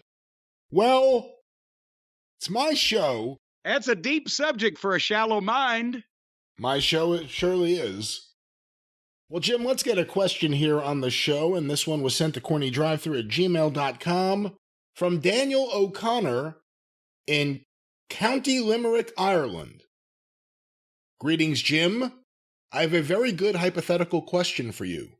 Well, we'll be the judges of that. If Bret Hart had stayed with Vince in late 1997, how would he have fit into the oncoming Attitude Era? I know for a lot of Bret's fans, his booking in WCW was poor to say the least. But if he had stayed with Vince, would we have got Bret Hart as Mae Young's lover? No. And Bret pulling a hand from Mae Young's vagina on Raw? No. What are your thoughts on this hypothetical situation, Jim? Well, we wouldn't have got that. Bret would have still been a major star in the wrestling business for significantly years if he had stayed. And I mean, you know, of course, and everybody knows why he left. We've covered that to death. And it's not like that he didn't make the right decision at the time, because you couldn't have a time machine and you couldn't tell what was going to happen. You couldn't tell they were going to botch his creative from the start. You couldn't tell that Goldberg was going to give him a, concussion or whatever. We also didn't, well, let's be honest too, Bret didn't have a choice. Vince was saying, I can't pay you. I'm not going to pay you. I'm going to let you out of the contract. Go see if you can get a better deal somewhere else. Well, I mean, there was the choice that he could have said, well, no, Vince, just what can you pay me? And I'll stay for anything, which would have been kind of crazy. But there was that choice, but nobody would have taken it. But this is the hypothetical. If he hadn't left, if he'd have stayed. So if he'd have stayed, if he'd have said, Vince, just give me the same thing you're paying that guy over there and I'll stay or whatever. Okay, now he's staying. He would have been a big star. The one that he would have had the issues with would have been Shitstain, because he would have been the one pitching to Bret Hart to stick his hand up the donkey's ass and pull out the watermelon or whatever the case, right? And Bret would have been going to Vince McMahon, and there would have been significant strife and back and forth. And Bret Hart, I would say 85 to 90% of the time, would probably have gotten his way and it would have got changed. But then therein lies that we know from experience that if you do that, then Shitstain would try to figure you in less and write less for you, which is a blessing, except if you're not getting on television to begin with. But then if it was Bret Hart, and of the major star that he was, and then Vince McMahon would have been saying to Shitstain, well, what the fuck are we having Bret do it? Well, Bret's being a problem. Wait a minute, I got to do it like FTR. Bret's being a problem. I've told Eleanor about this many times. What a problem Bret is. And it would have been uncomfortable. And then whoever was in Bret's periphery, which still would have probably included Owen, probably not Neidhart, But whoever was on Bret's side in Bret's social circle would have been on his side, and it would have created a lot of strife. Because I believe of anybody, Bret would have probably been the one to push back against shit-stains Jerry Springer show bullshit, probably more than anybody else there. The younger guys were glad for the opportunity. The older guys were, happy that they were making money because they were on top. But even then, Undertaker, all of the guys that would have had an issue with their creative were of the level where they could go directly to Vince McMahon and polish up what they didn't like. And that's, so I think that Bret would have obviously still been on top in the Attitude Era. Everybody wanted to work with him. He would have taken everything that he did seriously, so he would have had issues with Shitstain, and Vince McMahon would have had to got in the middle of a lot of them. And I think Bret would have persevered in most cases. And it was the same thing in TNA with only I was the one going to Jeff Jarrett on behalf of whatever top talent was going, what the fuck is going on here? It would have been Bret in the WWF, because he's probably the only one that Vince McMahon would have listened to and had full access to him, that would have put his foot down as stiffly as possible. Does that make sense to you, Brian? It does. Considering well before Survivor Series, when Bret started teasing being a heel and then kind of became the heel babyface US-Canada thing, Vince and Bret got physical. Bret shoved Vince in the ring when they were taking the cage down. Vince pulled Bret's shirt over him and was hitting him. Even if Montreal doesn't happen, and knowing that, for good or for bad, Vince Russo has a reputation of, who's my boss? I'm going to try to tell them they should be on TV. They really need to be on TV. Do you think we may have gotten, obviously a very different version of it, but would we have gotten a Mr. McMahon as a heel if Bret had stayed? Without that incident, because remember, we've talked about it, Vince still thought he was going to be the babyface afterwards and just frame it, well, the time-honored tradition, Bret was selfish, whatever. Without that Montreal incident, I don't know, and the subsequent fan response to Vince and to the whole thing, I don't know that anybody could have convinced Vince McMahon that he could be, should be, or it would be beneficial for him to be a full-fledged heel owner. That's because that's the thing that got Vince all the way there. Vince was fully in support of the idea that the Canada, U.S. bizarro world, Bret's people like him, the United States likes Shawn and his band of merry jackoffs.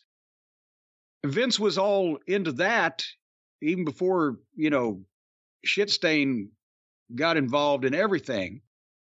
But I don't think that he would have considered taking that step to make himself a full-time, on-air heel rather than what he had done for the previous, 12, 13 years he'd owned the company.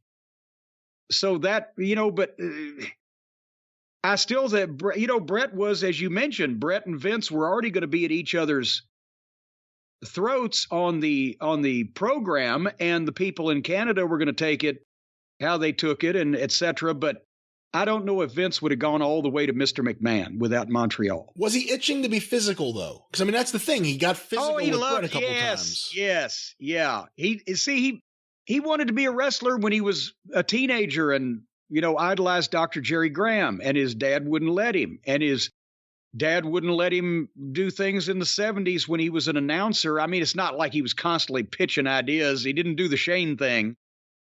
But down deep in his mind, he wanted to be physical. He wanted to be one of the boys. He wanted to prove he's got balls as big as grapefruits or whatever his thing was. So, and it just took him till he was 60 years old to actually get the chance to do it, or almost. All right, well, let's get another question here on the show, Jim. This next question Sent to CornyDriveThru@gmail.com from Gary in Ireland. Oh, I thought you were going to say Gary, Indiana. I recently read that the AEW video game is way over budget, with one insider saying that the budget has gone from $20 million to upwards of $80 million. Jesus Christ, what? That can't, no, what? I will see as we talk about this what I can find. Wait a minute, they build office buildings in major metropolitan areas for $80 million. Bridges across mighty rivers, bend steel in their bare hands. How much does it cost to build a video game? You have to build a bridge in a video game, too. Furthermore, Kenny Omega, who has been positioned to front this project, is butting heads with the video game developers. On top of this... Wait a minute, headbutts are popular these days. Are you telling me that I'm sorry, wait a minute, let's just stop here. There's, I'm sure, a lot of people out there listening to this program. I don't know about a lot. There's people out there listening to this program that are fans of old Twinkle Toes McFingerbang there, old Kenny Olivier, and think he's a great wrestler or whatever. But I ask even them, Brian, would you put Twinkle Toes in charge of anything involving $80 million? Again, we don't know if $80 million was the number, but $20 million. $20 million. No, I would not. No. No. I've been driving a car since I was 16 years old. That doesn't mean I know how to design or build one. So I'm sure he's played a lot of video games, but if 20 million or 80 million or any million in between of that, somebody else that's got a lot more experience in that from a business standpoint, not a gaming standpoint, is going to be in charge of those millions and millions of dollars. I found an article here from a website called Game Rant by Rory Young. Rumor, AEW star Kenny Omega could be having problems with game developer Ukes. Oh boy. An unconfirmed report claims that All Elite Wrestling superstar Kenny Omega is butting heads with AEW Fight Forever developer Ukes. Wait a minute, that's the company's name, Ukes? Unless I'm pronouncing it incorrectly, I believe that would Ukes. be it. The report comes from Sports Gamers Online, which explains that there is a significant amount of tension between the developer and Kenny Omega, who has been leading the game's direction from the USA. The report goes so far as to say Omega is frustrated and hating working with Ukes. One source went so far as to say it came across as if Ukes was trying to take advantage of Omega's inexperience with game development. Well, I believe that. Well, yeah, what now? Wait a minute. Now, hold on here. You mean to tell me that some company that does this every day of their life for a living is having problems on this $20 to $80 million project when the point person for the other side is a guy who's played a lot of video games and never built one in his life? I can't see how that would be an issue. In elaboration, it's explained that there have been multiple arguments over the direction of AEW Fight Forever. The result is that the game's development is... Some people wanted them to fight for a minute and quit. That's what I heard. The result is that the game's development is way over budget and even demanded additional investment beyond the additional allocation. Budget constraints have also led to various features being cut back or cut altogether.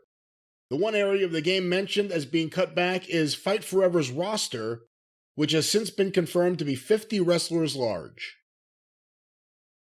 Well, they need to cut back their real wrestler roster. Say that 3 times fast. Is this an epidemic within AEW where they need to find people that have absolutely no experience whatsoever in doing a particular thing and put them in charge of it? You know, I never even finished a question the person sent in. Oh, well, finish it. Again, past the video game now. We've discussed that, explained that. On top of this, AEW's action figures are also said to have not turned a profit. Oh. And when CM Punk debuted with the company, AEW could not fulfill their t-shirt orders as their t-shirts are outsourced to Pro Wrestling Tees. All of the above and a sizable roster bring me to my question. Wait a minute. I don't mean to interrupt the question again, but the director of, or the head muckety muck in charge of merchandising has tons of experience in merchandising for major sports franchises. It's the wife of one of the Hartley boys. Well, to be fair, she has tons of experience working with Pro Wrestling Tees. Well, no, here's the thing, ladies and gentlemen. You need people that have at this size of the issue, the company, and this reach and this national television show. You would want people who have done merchandising for major sports franchises and can know how to handle and anticipate that volume and deal with these major arenas, many of whom demand a percentage of merchandise sales that you've got to be careful to negotiate ahead of time. And then you've got to deal with the suppliers of self-same merchandise, but you don't want to outsource it, because then you're just admitting that you don't know what the fuck you're doing and you're letting somebody else get first count. And if they have problems with the action figure line, they could call me, because obviously I've made a great success out of those things. I have a trick or two up my sleeve. They know what they're doing. What do you know about releasing like 40 different Cody figures and then he leaves? Well, I'm just saying that if they wanted to make a profit on action figures, they could talk to me. If they want to just do action figures, they can keep doing what they're doing. But Tony Khan went around, and then you could ask this question. Tony Khan went around when he got all these people together and said, okay, what are you all interested in doing, even if you have no knowledge or experience of self-same thing whatsoever? I'm going to put you in charge of it. And he was a fantasy camp. Well, I've always wanted to be a video game developer. Well, then bless you, son. Well, I've always wanted to run a merchandise department for a major company. Well, then bless you. The other funny thing is I would bet money this came up during the first negotiation. What do you want to join AEW? Well, Hunter is offering me all this to go to WWE. Well, what do you want to join here? Well, I just want a fair wrestler's contract, and I also want to book the women's division and do video games. All right, you got it. Yeah, there you go. So anyway, well, it comes from the top, because the booker never booked. Quitters never win, and bookers never booked. But what was the question? Here was the question, and again, we're talking about the video game, we're talking about action figures, we're talking about t-shirts. We don't know any of the actual figures. This email from Gary in Ireland is running on rumors, but take whatever you want into account and put it into this question. All of the above and a sizable roster bring me to my question. Does AEW need their own version of a Nick Khan to tidy up their shabby business practices? Boom goes the dynamite. They got the wrong Khan over there. They got several of the wrong Khans. They got all kinds of Khans, but none of them are the right Khan. Obviously, the WWE product sucks swamp water. We know that. It's boring as shit. They're not clownish and unprofessional and over-the-top silly like AEW is. They're just boring as shit. But they're making money hand over fist. And again, Vince McMahon has won every wrestling war that he's ever been involved in, not by having the better product, but by having the better business. Can you doubt that? People looked at Crockett in the 80s side by side with the WWF and said, what is this phony ice cream bar bullshit? Crockett was neck and neck with him, but he had a converted convenience store off of fucking South Boulevard and 3 elderly secretaries. And Turner Broadcasting, they had a big company, but none of the people in the wrestling division knew shit from apple butter. And it got worse and worse. And Vince capitalized on that and let it fall apart as it was going to. Because when they did have TBS owned the company for 13 years, had success for 2, got drunk with it, and flamed out. Every challenge that Vince has had from any other wrestling promotion again, it wasn't about the product. It was about the professionalism of the business and the structure of the business behind it. And whether you like it or not, he gets people that are experienced in the business world, not necessarily in wrestling. But if the thing we're talking about here is making money, making a profit, and being the industry leader, Nick Khan's a fucking Hollywood guy. That's why they're talking with all these people. That's why they make money on every goddamn thing. That's why they have the power to mistreat all of their wrestlers. Because they're making a fucking fortune, because this guy can get anybody from NASA to fucking Boris Yeltsin on a fucking phone. Right? It's Tony Khan had contacts, but this is a whole nother level. And the WWE has the track record. They've got the proof of ownership of the market in place, where they are by far the biggest company. They're the ones that everybody goes to if they're interested in a wrestling product, if they don't know anything about wrestling. But the people that are knowledgeable about wrestling and looking for a good product, they don't have any major movie studios or television networks.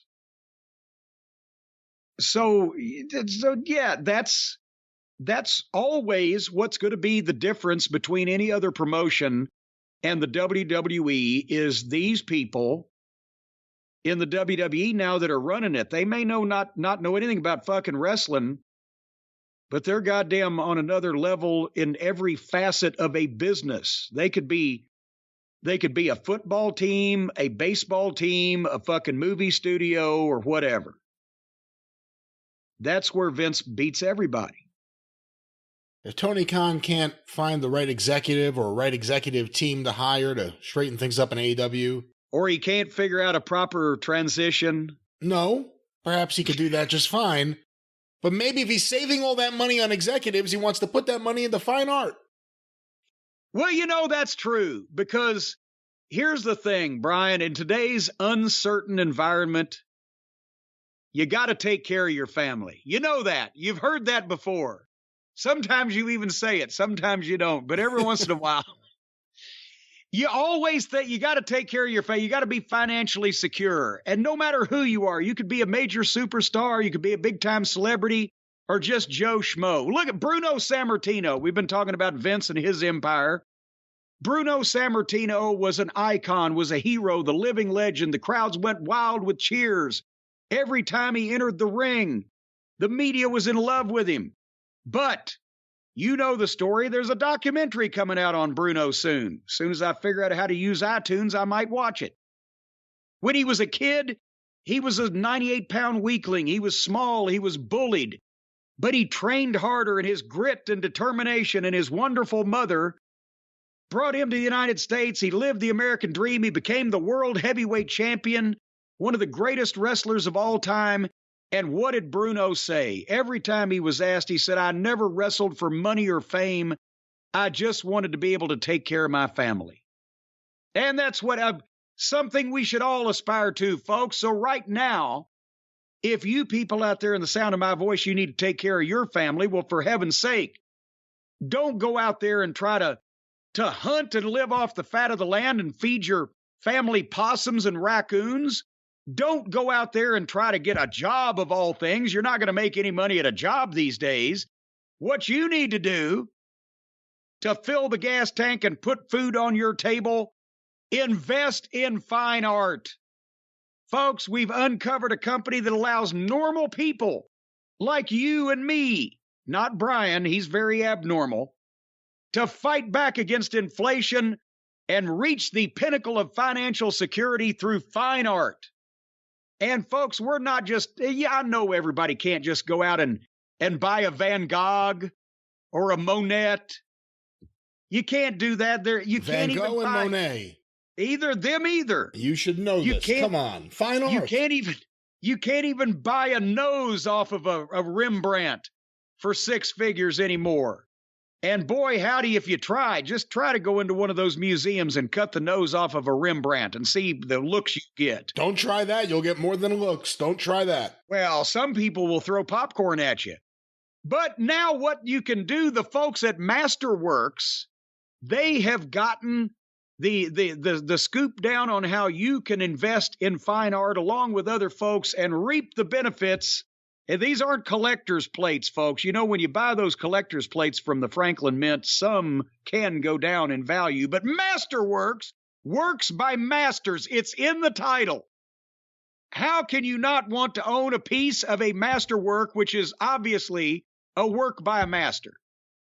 Folks, you can't just walk into a museum and pull these off the wall, right? Well, some people can, but it takes a lot of planning. And if I were you, the first thing I'd do is start looking at the alarm systems. That's where you got to start. No, start doing something else with your time. Alarm systems. Well, no. Well, then earn what you got. You've got to go and find the families of the guards and where they live. And then there's a whole negotiation process where, you know, you got a nice family there. It should be a shame if something happened to them. You got to go through all of that. This is easier with Masterworks. This is nothing like that. No. Well, not at Masterworks, because this is easier. The other way, you got to do it all manually. When you knock over the Metropolitan Museum of Fine Art. Are you playing drums on your desk? What's going on over there? No, I'm just saying. I'm vehement about this. You got to go through a lot of trouble when you knock the museum over. It's got like a beat. But when it's easy to dance to. But when you go to masterworks.art/Jim, it's easier. You can invest in art without having the nasty prison sentence being dangled over your head. Don't slash the painting, /Jim. Yes, don't slash the paint. And that's another thing. I saw a documentary the other day on one of the finest art thieves in Boston. They were talking about the Winter Hill Gang and Whitey Bulger, but he mentioned that these amateurs did the museum heist up there where they just cut the paintings out of the frames. And he said that the paint's old, it chips, real amateur work there. Folks, you need to take them frame and all, and you need to get involved with the guards' families, know where they live, know their routines, so one of them can be picked up and detained just long enough so they know you're serious. But again, there's planning involved and blueprints. Better go to masterworks.art/Jim. You'll get priority access to the Masterworks folks. You'll skip their wait list because people are lining up to do this. And then you will be able to purchase the pieces of these fine arts, and that's the plural of fine art, is fine arts, and you'll make a fortune. And they'll explain it to you on the website. Again, masterworks.art/Jim, masterworks.art/Jim. And if you want to see important Regulation A disclosures, go to masterworks.io/CD. That's only for Regulation A, but I understand those are the most important disclosures. You should always disclose your regulations and regulate the amount of your disclosures. Masterworks.art/Jim. Obviously, you know exactly what you're going there for now. Fine art and money, and you will reap benefits somehow. Go there. I don't know if it's a masterwork or a masterpiece, but there's been several questions Jim sent in about a recent practice that WWE's production team has been using. Have you seen any feedback about this? About apparently in various video packages they're using footage of fans from like 10 years ago. I saw that. I saw somebody on Twitter had put up the screenshots of like a 10-year-old event and something that just happened, and the same guy is making the same face and the same shirt at ringside. So they've been good in the past at they will have the cameras during downtime at the start of the show scour the crowd for people that they have seen or think are going to give them good facials or whatever, or a cute kid or something or whatever. But now they're not even bothering to take that. They've got stock reactions from the fans where when, give me an oh shit face. I mean, what else can explain it? They've got it ready to go. Give me the oh shit face, or give me the, I can't believe that happened. I can't believe that happened. Yeah, there's no real question other than, I guess, what do you think of the fact that they're doing this? I mean, it's bizarre that they're doing this. Well, they're retreading the wrestling angles. They might as well retread the reaction shots to them. I don't know what else to say. I mean, it's just, the downtime with the pandemic gave them way too much time on their hands and way too many ideas. And once they've figured out they can have the fake fans on the Thunderdome screen and they can now pipe in the fake noise, even though they've got fans back in the arenas, they're obviously not jumping up and down and screaming. They just sound like it. They can manipulate this thing and do whatever they want with it. And then it's almost like the viewers at home are sitting there going, why the fuck is everybody else going crazy over this shit when I think it sucks? But there you have it. Our next question, Jim, sent to CornyDriveThru@gmail.com from Dan in Jackson, Tennessee. Jackson, Tennessee. Hello, Jim and Brian. I recently listened to the Jake Roberts episode of the Joe Rogan podcast, in which Jake mentioned he got his start in wrestling as a referee. He went on to say he would recommend that same path to anyone getting into the business. I would love to hear Jim's thoughts on if he would agree or disagree, and the subject line actually says, Jake Roberts' advice to young wrestlers.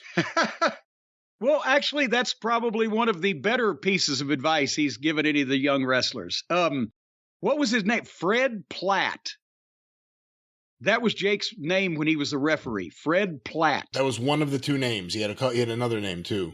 Oh, what was the other one? Oh, I have it, because I have all the Lil Al Vavasseur photos, and it has everyone's name written on the back of it, so yeah. I have it.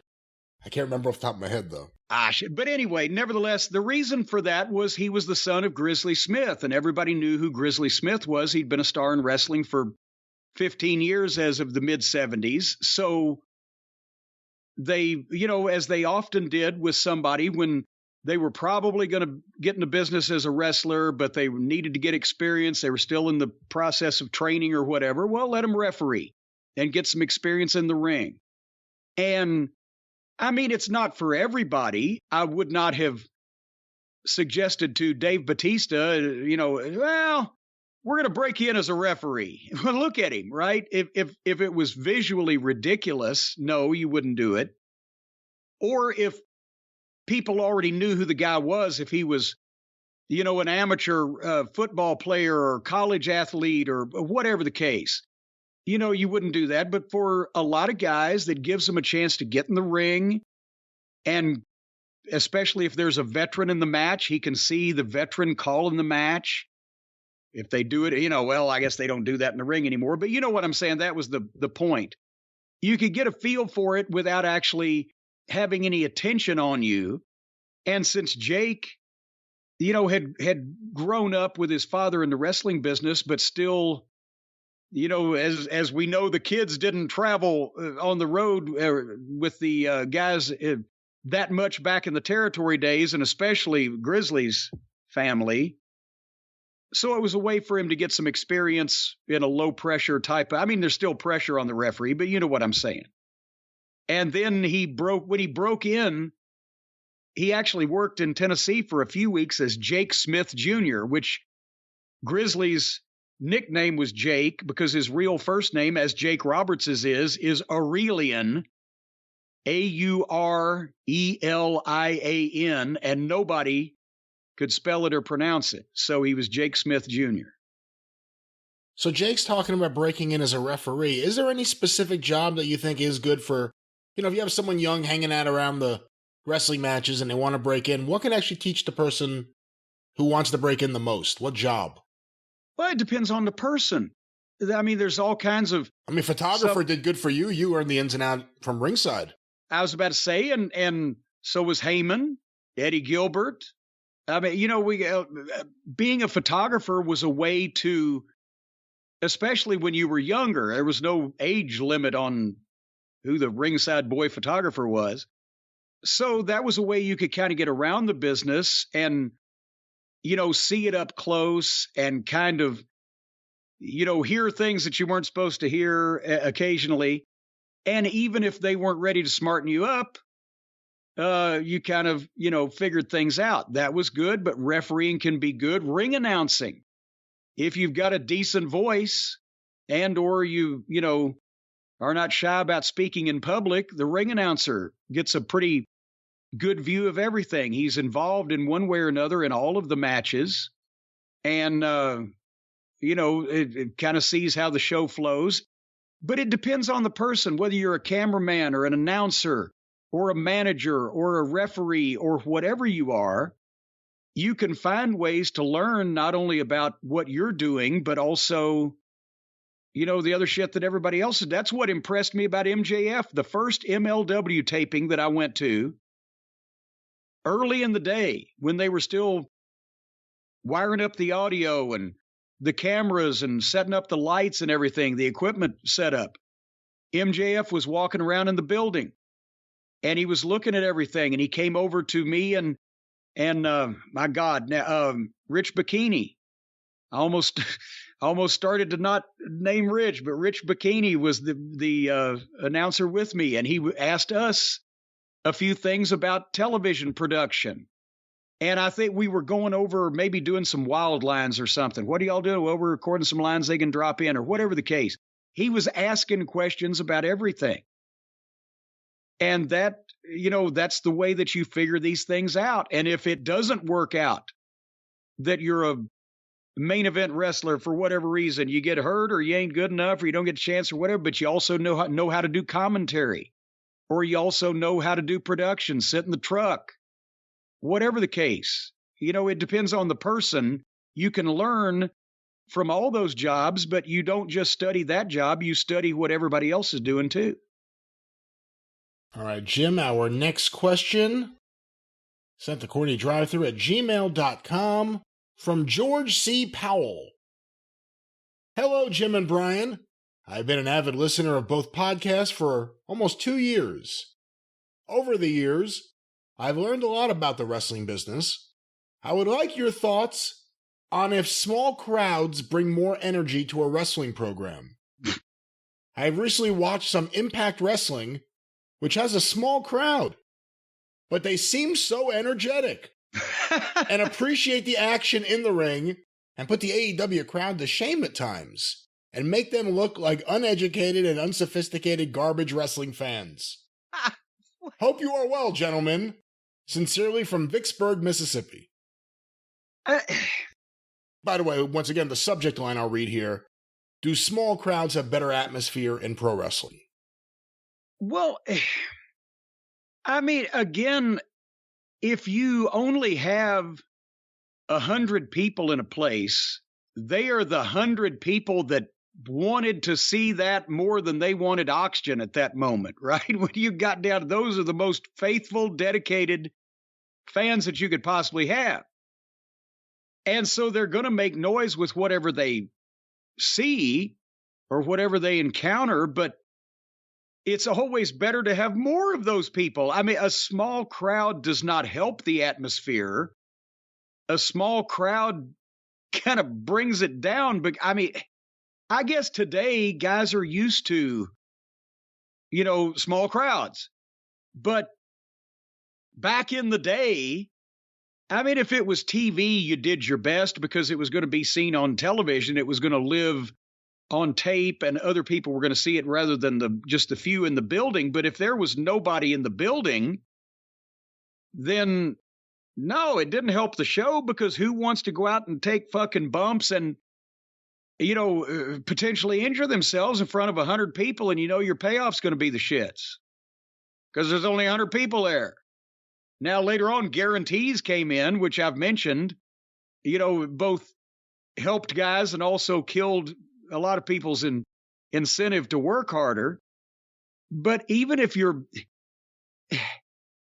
ever been a star of any kind and you're in a building where it seats 1,000 and there's 800 and they're really into it, and you're going to do your best if you give a shit at all about what you're doing. But if when it gets down to where there's 150 people someplace, and regardless of the amount of money you're making, what the fuck? How can you, like I said, I guess now the guys are used to that and they don't think about it, but how can you psych yourself up to go out there and take bumps and get hit and be stiff and work hard, whatever, 150 fucking people looking at it? It's just, I mean, that's another thing about the business that has changed is I've mentioned this. I think maybe when I went to Madisonville, Kentucky for a spot show once a month, that for whatever reason, Teeny just had to run that town for a while. It'd be 8 guys and a referee on the card, and there'd be 175 people there. And I'd never seen anything like that. They didn't run pro wrestling shows in front of that small amount of people, at least in my experience back in those days. So all the people there may be screaming and yelling and jumping up and down, but when you're in that small of a building and that small of a crowd, I just don't see how that's where you test your ability to work and find a way to entertain those people and keep them busy and give them what they came for without killing yourself. But it certainly doesn't add to the atmosphere of a wrestling show when there's fewer people there. Jim, we've received several questions. I've been surprised actually lately how many have come in, just lately, about referee Aubrey Edwards. And the crux of a lot of these questions appears to be... I saw the video too that, I don't know if that one's AEW botches. I think it was Kenny69 Me Don on Twitter. But they did a special video on all of her various weird facial expressions and odd stances and Bob Fosse dance routines that she does, just focusing on her. And it was hilarious. Go ahead. Well, the questions seem to be about if she's doing too much. A lot of people seem to think that she's distracting, that she's doing too much. Other people don't have a problem with it. So to make it about her and make it actually more about referees in general, how much is too much? Should a referee be completely unnoticeable, or should they be engaged in the action? We've seen Tommy Young and Brian Hildebrand get into the action. Aubrey Edwards is doing her own form of stage production there, but how involved should a referee be? Well, yeah, here's the thing is that we've talked about Tommy Young as best referee in the business because he reacted to everything, but he reacted to everything as he would react to it. It looked perfectly. If you knew Tommy, he wasn't overstating anything or he wasn't exaggerating anything or whatever. The facial expressions and the stances he had, if the thing was happening in front of him for real, that's kind of what Tommy would look like. So you want to notice the referee. They can't just be in the background. They shouldn't get in the way, and they shouldn't, hinder the match that the guys are having. They should help it, but being completely unnoticed does not often help the match. Tommy Young or Brian Hildebrand or Earl Hebner, a lot of those guys would help the match, the way Tommy Young worked with Flair. That's why Flair loved to have Tommy referee his matches, because Tommy would stand up to him like an official when he was cheating, and it put more heat on Flair when you showed that the referee was trying to stop this guy from doing this shit. Brian had his own thing where he was different than Tommy, but he didn't react to take away. He reacted to magnify.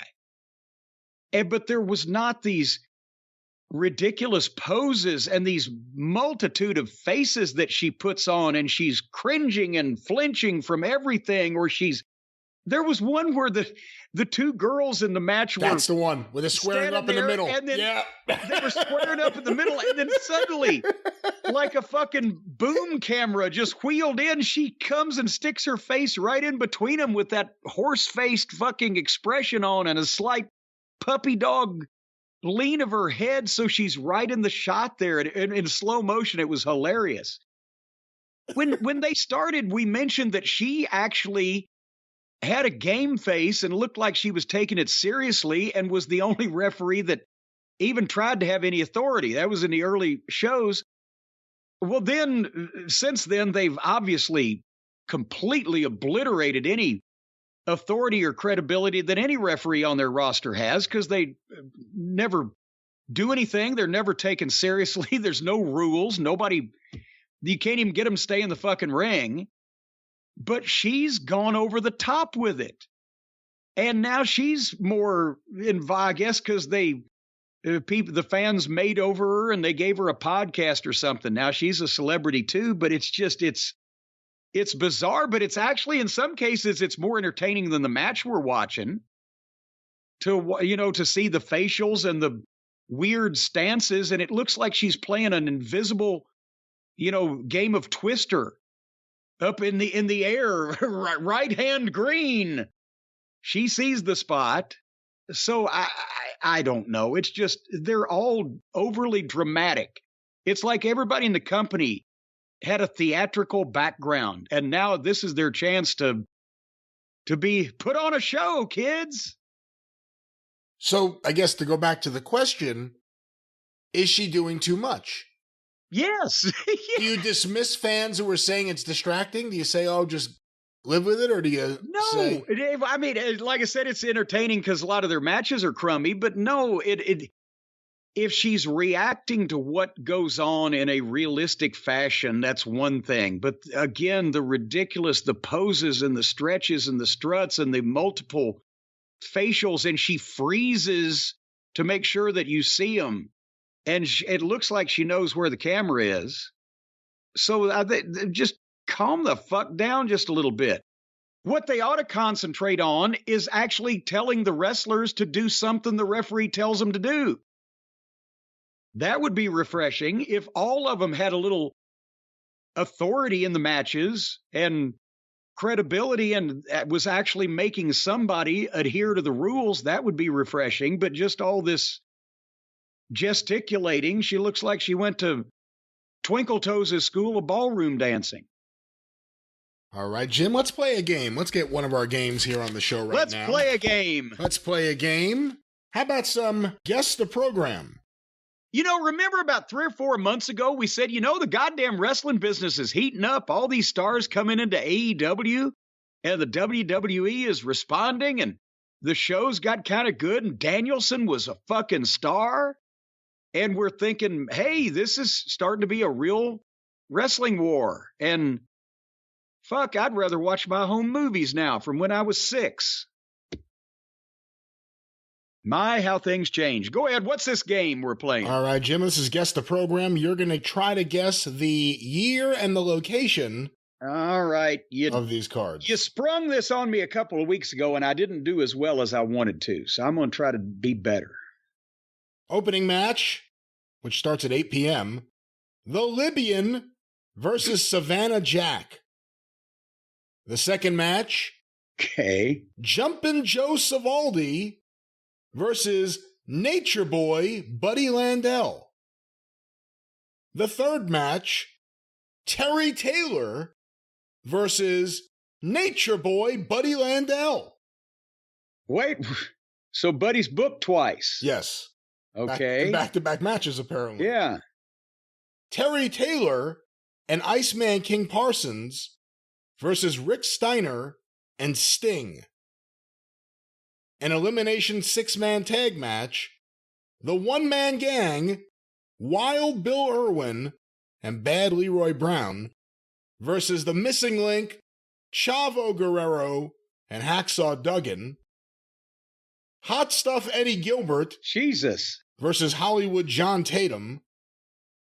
The Fabulous Freebirds versus the Fantastics. And the main event, Ted DiBiase versus Terry Bam Bam Gordy. Good Lord. Well, it is Mid-South Wrestling, and it's 1980. Oh, goddamn. Early 1985, right? Or mid-1985? It's not, and I'll actually tell you just... What? It's not Mid-South. Technically, it's UWF. Oh, well, okay. Well, you know what I'm saying. It's Bill Watts' company, and that would have to be 85, because if Buddy hadn't left to go to Crockett yet, but wait a minute, Buddy left early to go to Crockett. Did he come back? Let me remind you, Buddy Landel was in Crockett in 1985. Buddy Landel was fired from Crockett by the beginning of 1986. And this was 1986, and this was... I bet this was this a UWF show, but one of the UWF shows that he did in the Dallas territory? This is, well, and my hand just stuck to this thing. This is the... What have you been doing with it? This is the UWF in Houston, Texas, October 31st, 1986. Halloween Day. Was that the Summit or the Sam Houston? This is at the Sam Houston, I believe. Let me just... Yep, Houston returns to the Sam Houston. Hold on, I'm flipping this thing all over. This is the UWF PWI Open. The tournament begins. And another interesting thing about this, as I flip through this thing, is that this is the first program. This is... Oh, no, excuse me. I'm wrong there. But this is Volume 1, Number 4 of the official UWF Bulletin. It's not the traditional Houston wrestling look. They, at the end, started using the UWF program look, and then applying the insides would be customized by Houston Wrestling. And that would have probably happened. I have Houston programs in the traditional style through somewhere in 85. That would have been the last year or so they were in business. They did that. This next program, Jim, let me find the card here. In the opener, one fall, 30 minutes. Wally Satsumi versus Wimpy Willington. Oh, for God's sake. The second match, Kay Bell versus Chief Little Wolf. The next match, as part of a double main event, 2 falls, or best of 2 falls, 45-minute time limit, Dick Raines versus Bobby McCoon, and Abe Cashy versus Lucky Simonovich. Ooh, okay. Kay Bell was one of Sandy Scott's favorite wrestlers. He liked old Kay Bell. Abe King Kong Cashy, did he not have Vern Gagne's first pro wrestling match in Minnesota in the late 40s? Was he not the opponent? I don't know. I could check on that. I'm not sure. Dirty Dick Raines was a big star in the Texas territory. Lucky Simonovich was a journeyman in a lot of territories. This has to be no more recent than the late 50s. And I would say probably more like earlier mid-50s. And just because of Dick Raines, I'm going to say, was it in Texas? First, let me say you are correct. Abe Cashy was defeated by Vern Gagne in Vern Gagne's first ever wrestling match in 1949. And Cashy was a big name back in those days. So that was a stunning victory. This card is Sunday, December 2nd, 1951, Honolulu, Hawaii, the Civic Auditorium. Son of a bitch. Son of a bitch. I wouldn't have thought, obviously, of Hawaii because... No, not son of a bitch, Simonovich. Yeah, well, you know what I'm saying. And that was before that they started the tours in Japan. That's right, actually, 51. So this was very early Hawaiian wrestling. Okay, this next one here, the card's all over the place. I got to try to get this one for you. That's the second bout. That's the semifinal. Okay. Australian tag team, Bob Riker and Billy Sandow versus Carol Kowalski and Tony Milano. Billy Darnell versus Ray Thunder, and I'm going to assume that's Ray Thunder Stern. Stern. Just says Thunder there. Marvin Atomic Mercer versus Mike Lordy, Pacific Coast Idol. Is Lordy Lortie? Oh, no, it's Lordi. I think that's a misspelling. And finally, in the windup, 2 out of 3 falls, no time limit. 2 bitter foes with nary a thought of life or limb. Dutch Nature Boy Road versus the Zebra Kid.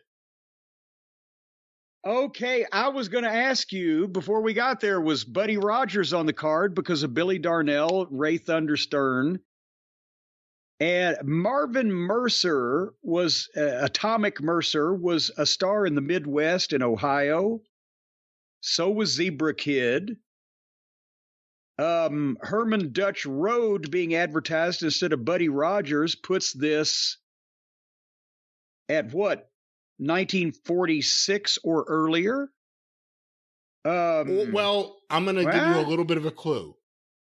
Puts him at 46 or earlier, you could say, but not necessarily everywhere. Because he was known by a name in certain places before he was known by another name. That's was Zebra Kid, was George Bolus here, or do we know? We don't know. There's not a photo of George Bolus, the Zebra Kid, on here. Can that be Billy Sandow, or is that a rib? In the opening match, there's no way that's... I believe it's a different wrestler using that name. Yeah. Because his photo's here, and it's not the... it's not Strangler Lewis's Billy Sandow. Are we in Ohio? We are not. Are we in Texas? We are not. Are we in New Jersey? Closer to home, we are in New Jersey. We are in New Jersey in 1948? Pretty close. We are in Camden, New Jersey, Monday, March 26, 1951. But it's Camden, so of course he's Herman Dutch Road because that's his hometown. And apparently there will also be an Easter parade as part of the show. Every wrestler a top name in the game, and it means all the action you want and like you want it. Top your holiday by taking in this thrill-packed program. Our very best wishes to you and you. It says our very best wishes to you and you for a happy Easter. All right, well, there's that program. And every name on the card, a top name. Possibly not the actual real name, but a top name. This next one is probably a giveaway for you, but it still could be a little interesting. So let me go to this one. The opening match, Eric Embry versus Armando Guerrero. Coco Samoa versus Al Perez. Scott Casey versus Ali Bey the Turk. Ninja Warrior versus Buddy Moreno. In a tag team championship match, although how could it be? Well, I won't explain it. The Sheepherders and Bobby Jaggers versus Sweet Brown Sugar and Tiger Conway Jr. Oh, I guess it's a handicap match with the titles on the line. And then finally, Tully Blanchard versus Bob Sweetan. Oh, excuse me, and also a 14-man battle royal to end this card. Well, that 14-man battle royal gave it away. No, we're in Southwest Championship Wrestling. It's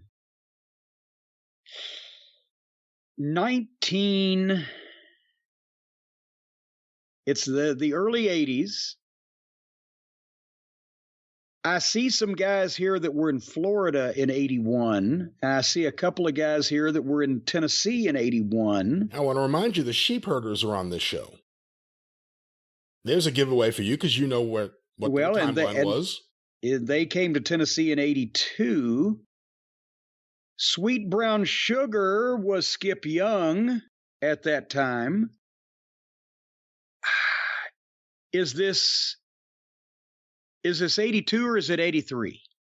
1983, Saturday, July 9th, at the Hoff-Heights Pavilion, or Hoff-Hines Pavilion, I guess you say? The Hoff-Hines Pavilion, Houston, Texas.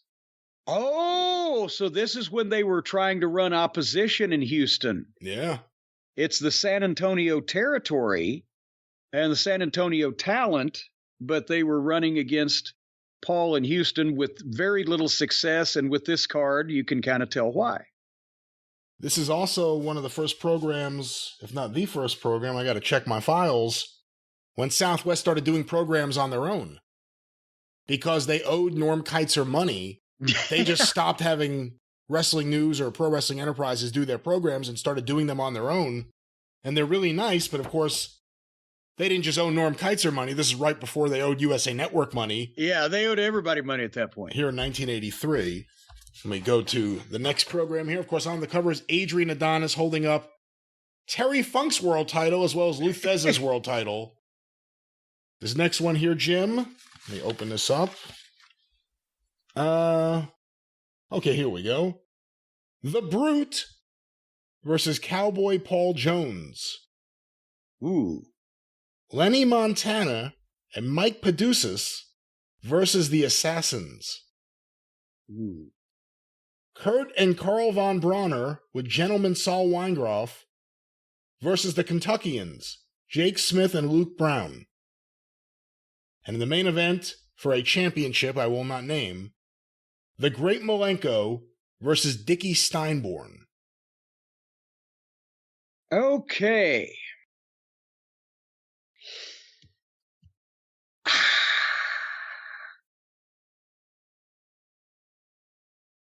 It's the Carolinas or it's Florida. It's the... Can I ask you a question? Yes. You say it's the Carolinas or Florida. Obviously, if you just look at the Assassins and the Kentuckians being on the card alone, it would tell you that it could be several different territories. Is the fact that the Von Brauners or the Great Malenko, that they're on the show here, is that what cancels out any thought of any of the other territories those two teams work in? Well, I'm thinking mid-60s. I'm thinking Malenko was still in good with Eddie Graham at that point, so he would have been possibly working Florida. Dick Steinborn spent some time down there, but because of both the Assassins and the Kentuckians, I thought about the Carolinas, but then I don't know that the Von Brauners worked there with Saul. But they did have a nice run in Florida. However, the Cowboy Paul Jones, being the mid-60s, he's from Port Arthur, Texas. He worked both the Carolinas and Florida later on in his career, but this could be a complete red herring. The Brute may or may not have been Bugsy McGraw in his previous incarnation. Lenny Montana and Mike Paducas could have been anywhere. Where else, as I think about it, would all of these people, in what other territory? I don't see it being... And the Brute is not Bugsy McGraw here. Okay, because it is probably what I would say 1965 or 66. 1962, August 17th, 1962, a Friday night in Miami Beach. There you go. Okay. I didn't have the year, but I had one of the territories. I thought it was Florida, like I said, or the Carolinas, and then the Von Brauners didn't make sense there, but the Von Brauners and Saul were big in Florida at that period of time. Cowboy Paul Jones had to be a rookie there because he would go to Australia in 64 or 65. So anyway, yes, I'm ashamed I was 4 years off. How many territories back then had three of the top tag teams at the same time? The Assassins, the Kentuckians, and the Von Brauners. Well, a lot of them. Because think how many great tag teams there were back then. Dozens. There you go. All right, Jim, this next program here. Let me open it up. Pat Swanson is your referee. Good to know. Vic Holbrook went to a draw with Frankie Murdoch. Huh. Sonny Boy Cassidy defeated Irish Jackie. Louis Martinez. That's a midget match. Doesn't even say that here. Doesn't even note that. Oh, but here's a photo. Yep. All right. Louis Martinez defeated Ellis Bashara. Semifinal match. The Zebra Kid He's everywhere. Defeated Bill Stedham. Main event. One of the main events. 2 out of 3 falls. 90 minutes. Farmer Jones defeated Elephant Boy. And the other main event. 6-man tag team match. Ellis Bashara, Frank Murdoch, and Zebra Kid defeated Louis Martinez, Vic Holbrook, and Bill Stedham. Well, and that's the old-fashioned way of doing things. 6 guys on the card, 4 matches, including a 6-man tag or whatever. Elephant Boy would have been there with Zebra Kid. Luis Martinez, this is early. He would have been very young. I've never heard of Zebra Kid's opponent. Frank Murdoch was Dick Murdoch's father, Frankie Hill Murdoch. Vic Holbrook was a big star on the West Coast in the 50s. This has to be late 50s at best, at most recent, mid to late 50s. And we're going out west again. Maybe it's not Texas. Maybe it's New Mexico. Maybe it's Arizona. Could it possibly be somewhere in California? But it would be mid-50s in the Southwest or thereabouts. That's as close as I can get. How close am I? Pretty close. Monday evening, June 1st, 1953. The Northside Coliseum, Fort Worth, Texas. Fort Worth, Texas. And they went to the Northside Coliseum before they went to the Will Rogers Coliseum. There you go. All right, one last program here. Drum roll, please.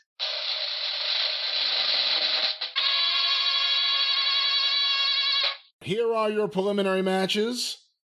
Bob DeMarce versus Larry Hamilton, 1 fall, 20-minute time limit.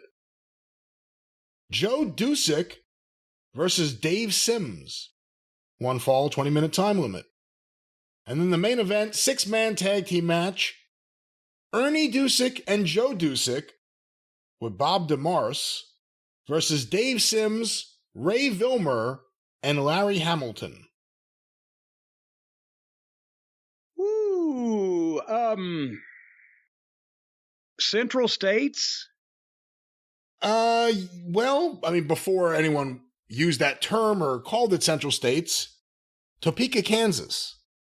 Okay, I was going to say Kansas or Missouri. mid-50s.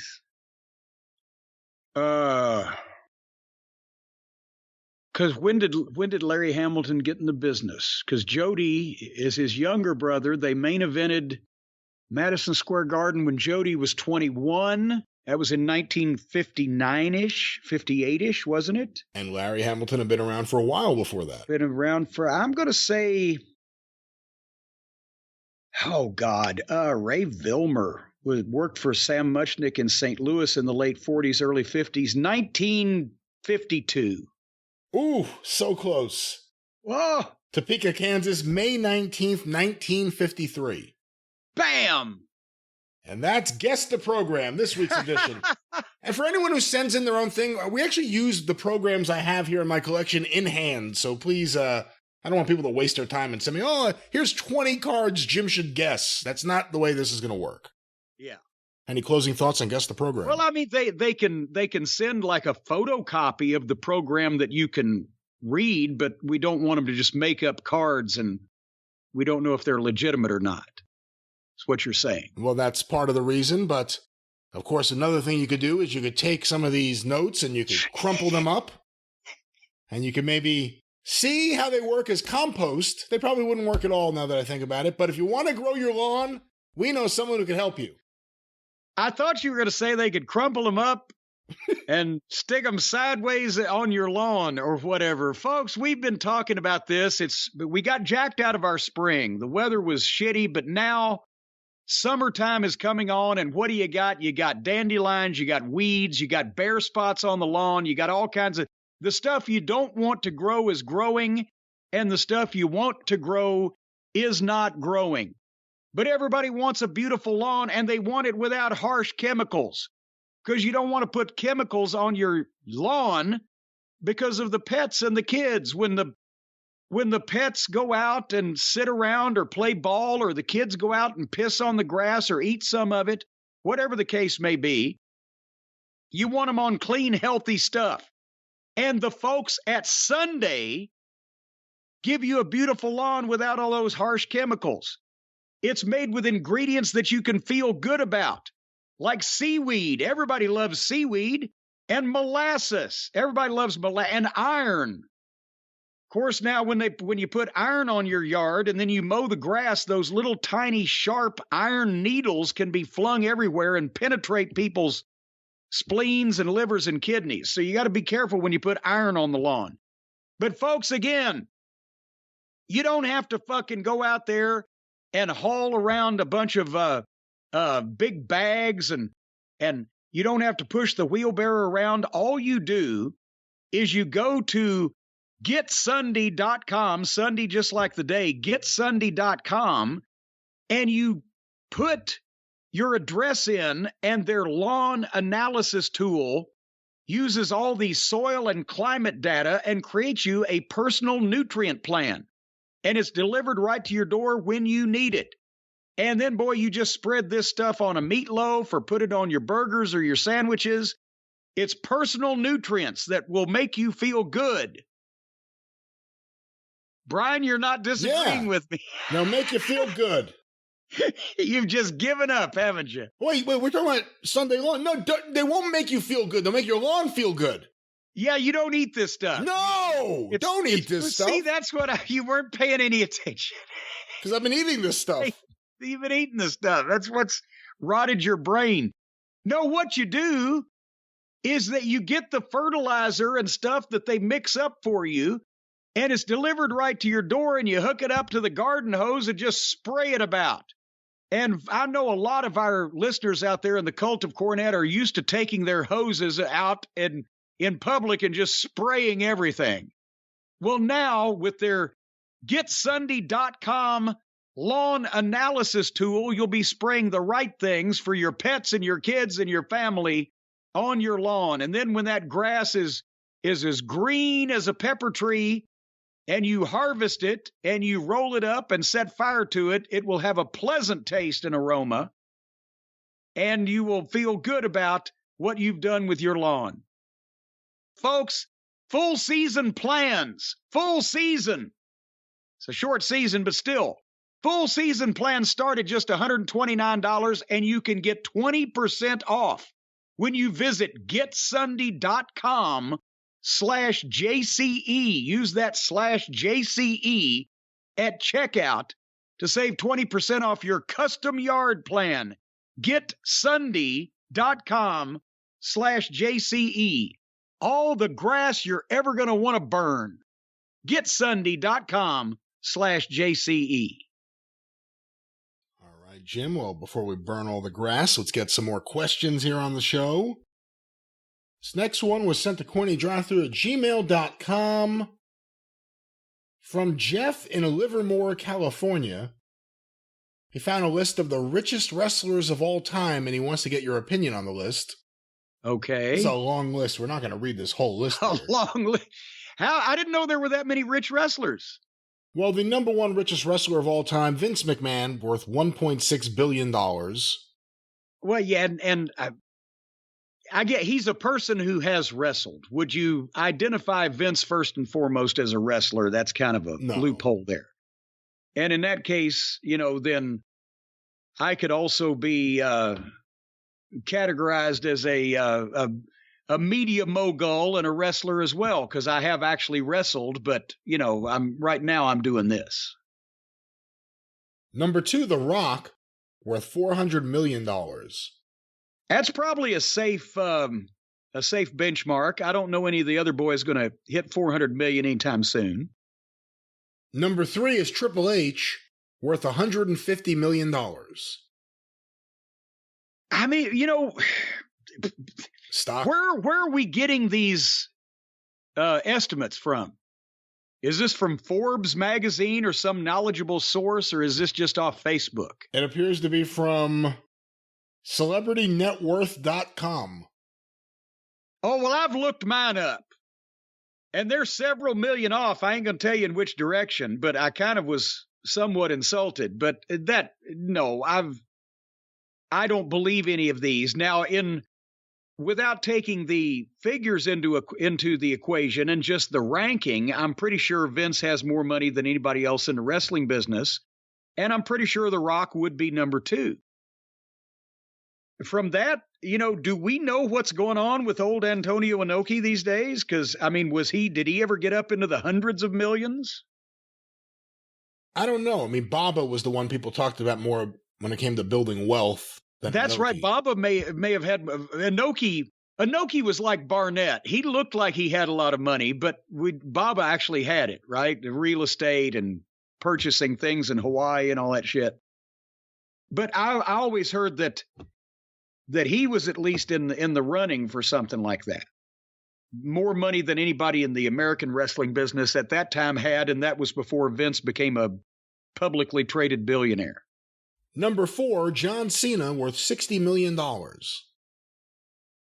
I mean, I can't argue with that because he's made major motion pictures and sitcoms, but again, where would Inoki and Baba fall in that? And some of the, what other promoter can we think through history? Probably not got there. Such an interesting list. I wonder what some of the wrestlers think about this list. Number 5, Steve Austin, worth $30 million. Followed by Hulk Hogan, worth $25 million. Well, Hogan's goes back and forth. Remember, at one point, I had more money than Ric Flair and Hulk Hogan put together. And then the worm turned and he won the lawsuit. But he loses his money in divorce things and he gets money back in lawsuits and blah, blah, blah. So I'm not surprised at that. But again, we don't know how legitimate these figures are. Well, some interesting ones I'll pick out on here. The Bella twins are at number 8, worth $20 million. Oh, now that's a fucking insult, whether it's truth, false, or in the middle. Seriously? What the fuck? How the fuck did they make that much money out of what their contribution to the wrestling business was? Well, right on their heels is Chris Jericho at number 9, worth $18 million. Again, I don't know about if I had $18 million, I wouldn't be on any I don't have $18 million and I'm still not on anybody's television by choice. If Chris Jericho's worth $18 million, why is he fucking on TV right now? Bumping, that is. But I would buy that more than the Bellas, because he's been in the business for years and years as a main event star. But they got a TV show. Do you think they made that much money off a bad reality show? A bad reality show that ran on a network of bad reality shows for multiple seasons? I'm sure they've made some nice money on it. You know what? People will fucking watch anything.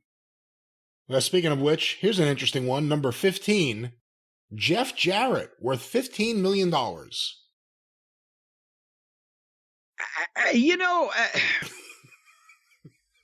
Again, and I'm friends with Jeff, and I'm not saying that he doesn't have $15 million.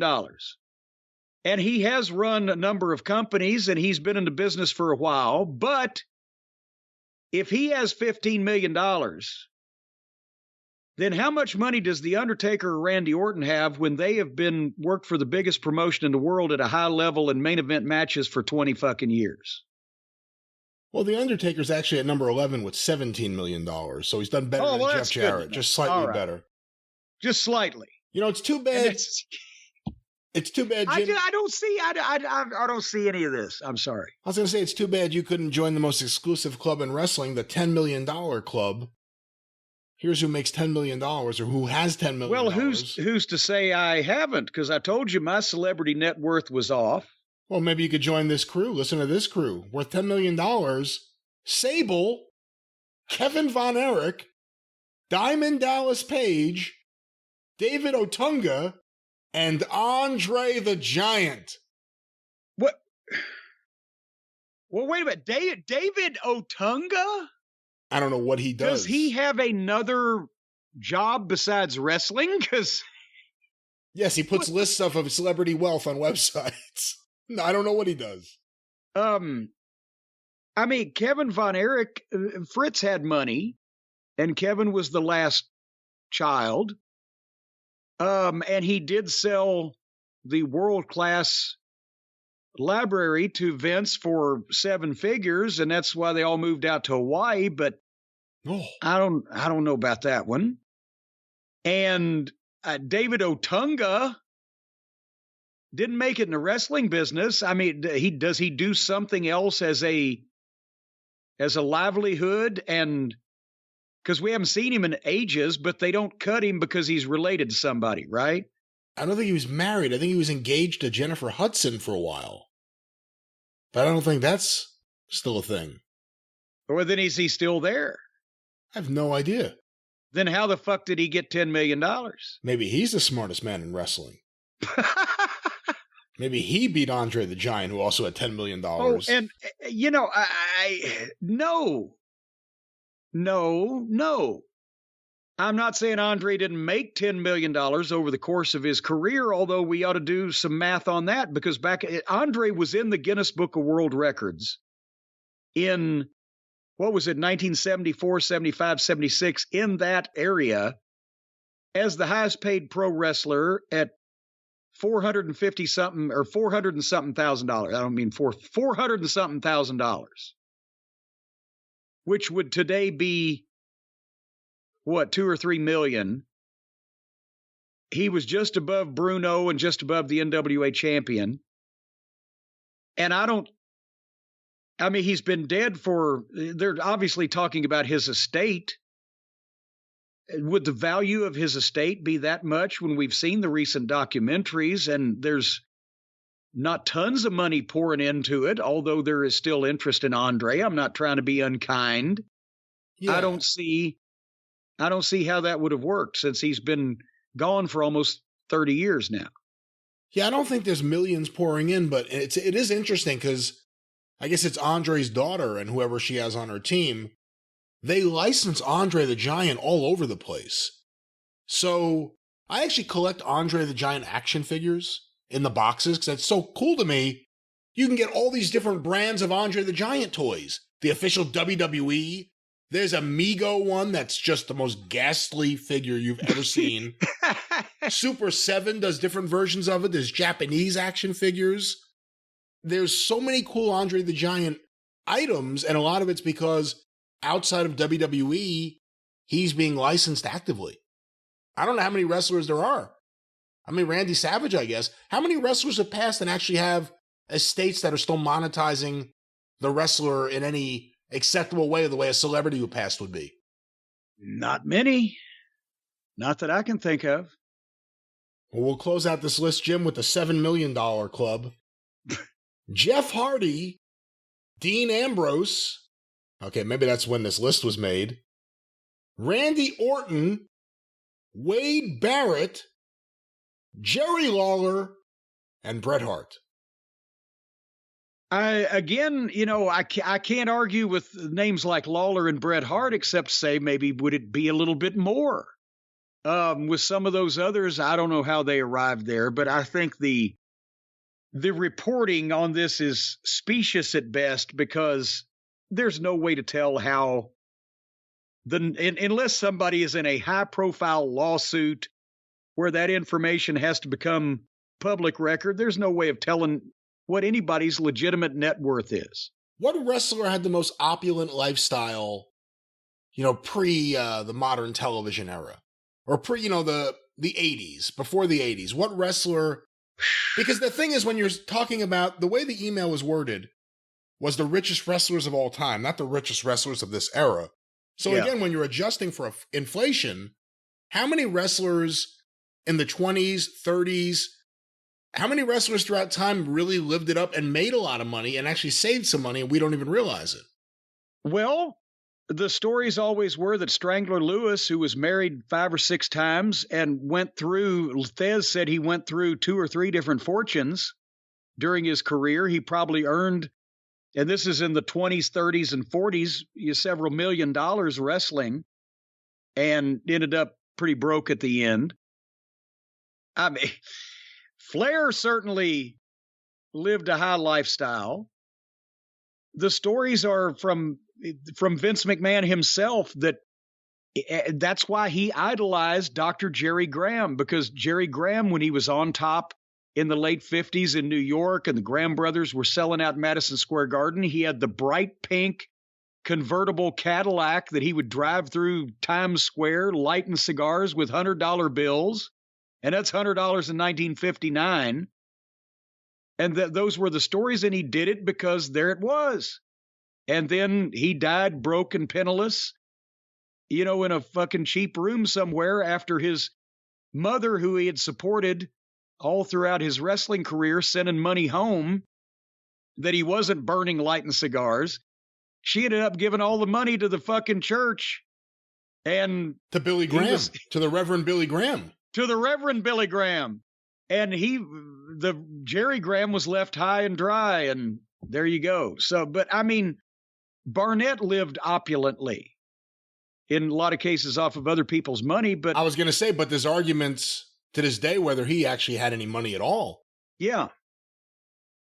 But appearances were deceiving, and a lot of Ole Anderson had fuck you money in the early 80s. And that's why it was an increasingly bigger task to get him to come back for Crockett and then for TBS. And then, finally he's like, fuck this wrestling shit. But he had a lumber mill in Minnesota that he owned.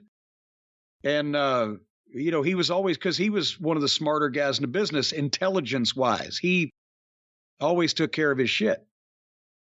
Well, Jim, let's get another list here. This one was sent to CornyDriveThru at gmail.com from Sebastian Lamar, Quebec City. My email may not be in the I was going to say that couldn't be his real name, but if he's from Quebec, I guess it could. And it says, my email may not be in the best English. I am a French-Canadian. I am as French-Canadian as the Rougeau family. I came up with a list of the 5 most culturally impactful wrestlers of all time, and I would like to hear what you think of it.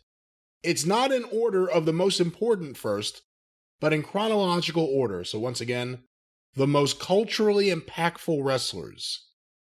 Number 1, Lou Thesz. He was the most important world champion of the territory days before wrestling was on TV. 2, Ric Flair. He was the main champion that brought territory wrestling to television. 3, Hulk Hogan. He was the wrestler that made WWF a nationwide monopoly. 4, Bret Hart. He was the wrestler that ended the big man era and allowed smaller and more technical wrestlers to become world champions. And finally, 5, Steve Austin, the first anti-hero character that blurred the line between face and heel. Jim, what are your thoughts on Sebastian's list of the most culturally impactful wrestlers? I don't agree with at least 3 of them. You can make a cultural impact is different than an impact on the wrestling business, right? Cultural impact means you have an impact on the culture, on the general mainstream society that you are in. So if that's the case, then automatically the biggest cultural impact that any pro wrestler has ever had would be either between Ricky Dozan or El Santo. Bingo. I agree. So everybody else, no matter who it is going for second place there.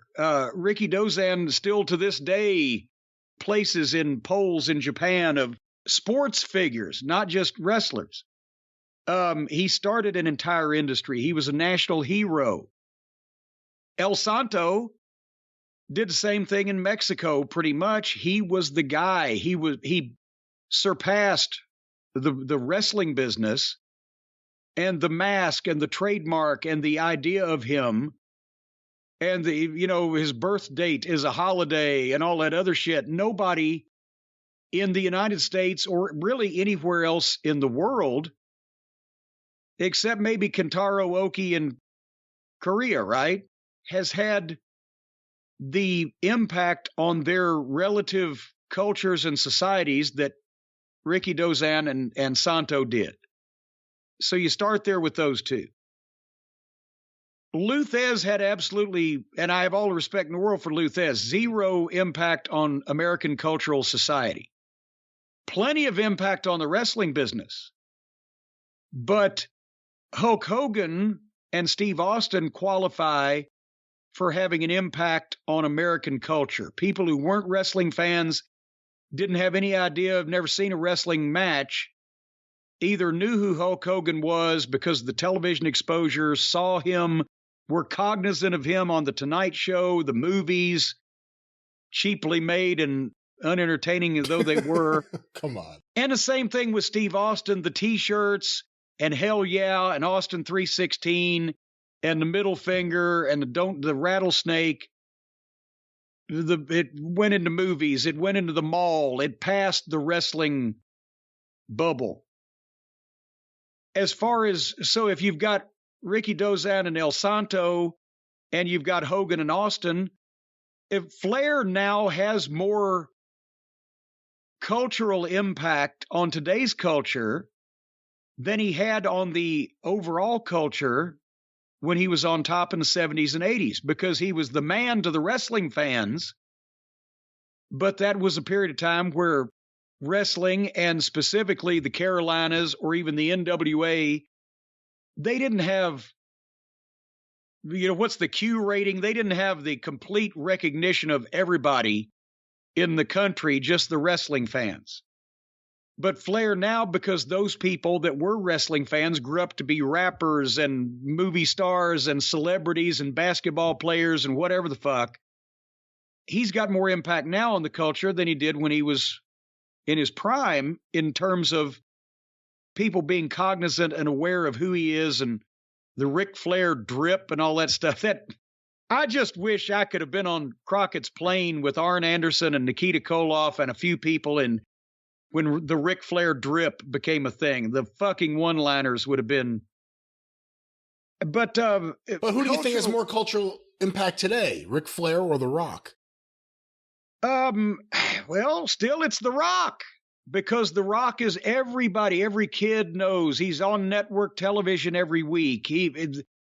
The wrestling fans from 25 years ago, or the movie fans from 5 years ago, the TV people that watch TV today, he's transcended wrestling because he's done so many other high profile things. So honestly, yeah, The Rock right now has more cultural impact. As a wrestler, I think Austin had more impact on America than The Rock did. But The Rock obviously blows everybody away now in terms of everybody knows who the fuck he is. When it comes to the territories, how do you look at a JYD in New Orleans? You look at that and you say magnificent cultural impact, or too short to classify with some of these? Well, no, but now when we start breaking down the location, well, he had a massive cultural impact in New Orleans specifically, state of Louisiana kind of, the Southwest region pretty much. He wasn't any bigger in New Orleans, though, than Lawler was in Memphis, or that Dusty was at one time in Florida. What about Bruno in the Northeast, if you want to talk cultural impact? Well, I was about to say, if you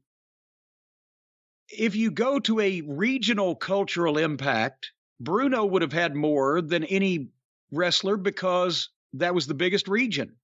The north of Boston, Philadelphia, New York City, Pittsburgh, the biggest cities, in the smallest geographic area, you're hitting a lot of people. So Bruno's cultural impact would have been more than Dog's, because New Orleans and Louisiana was a smaller area.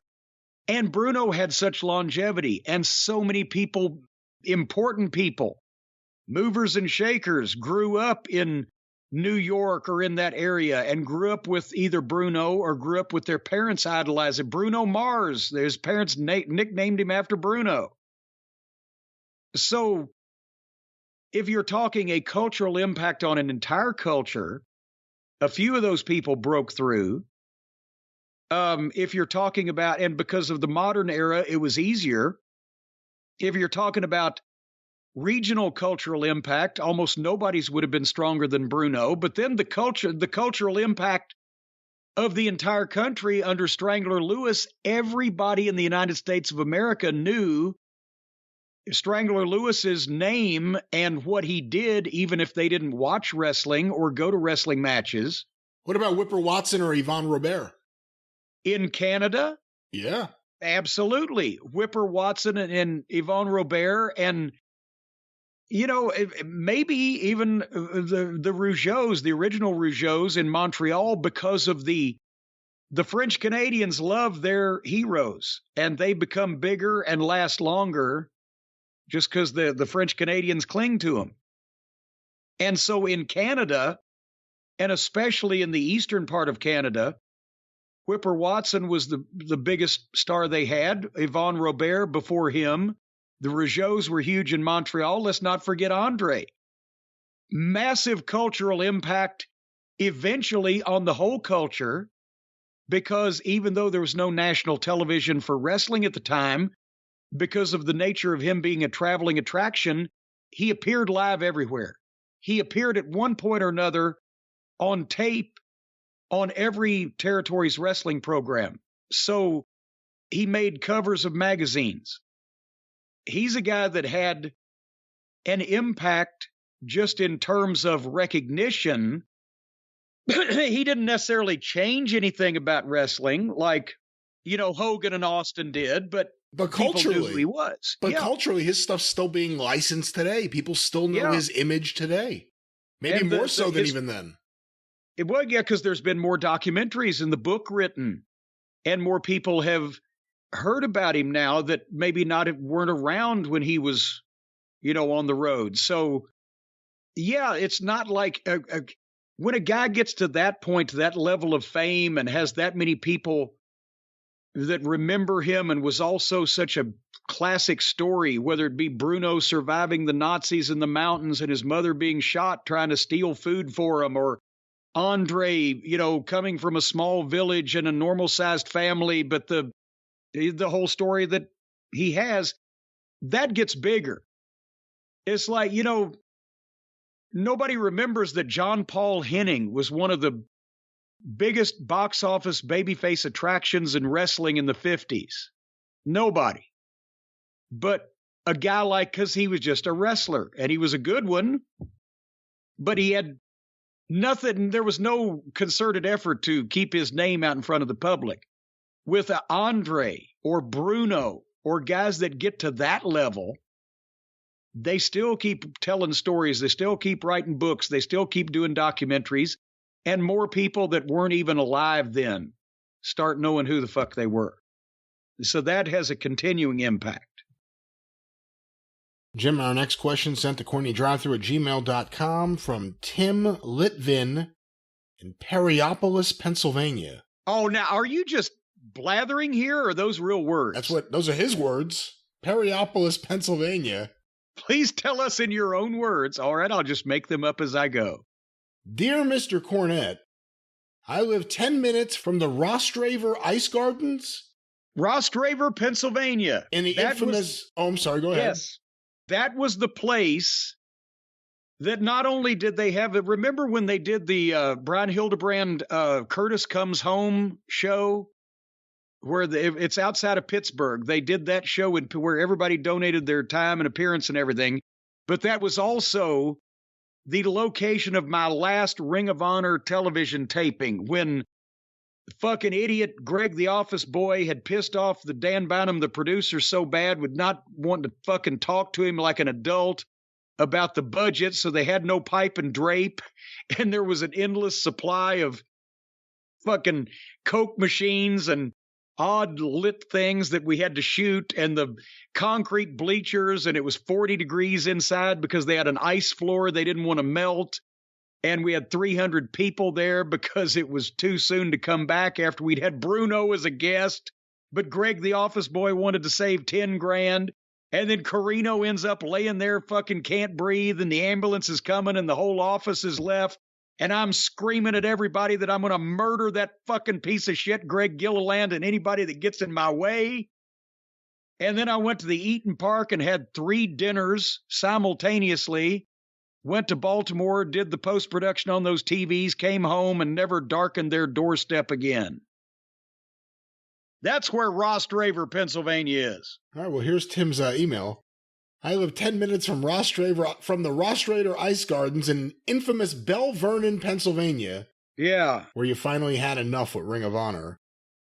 I was wondering if that was the coldest building you were ever in while in the wrestling business, and if not, I would love to hear which one was.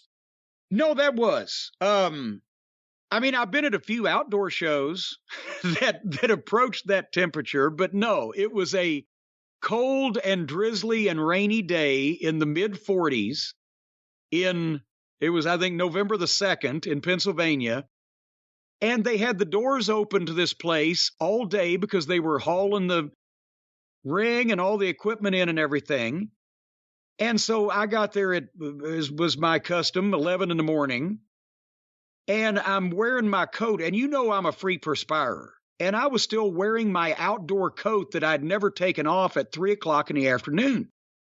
And I see the back door closed, right? They've got the ring in and they've got the lighting grid, whatever. And I go up front and I asked old gutless Gary Jester, I said, Gary, when are they going to turn the heat on? And he looked at me and said, they can't. So what do you mean they can't?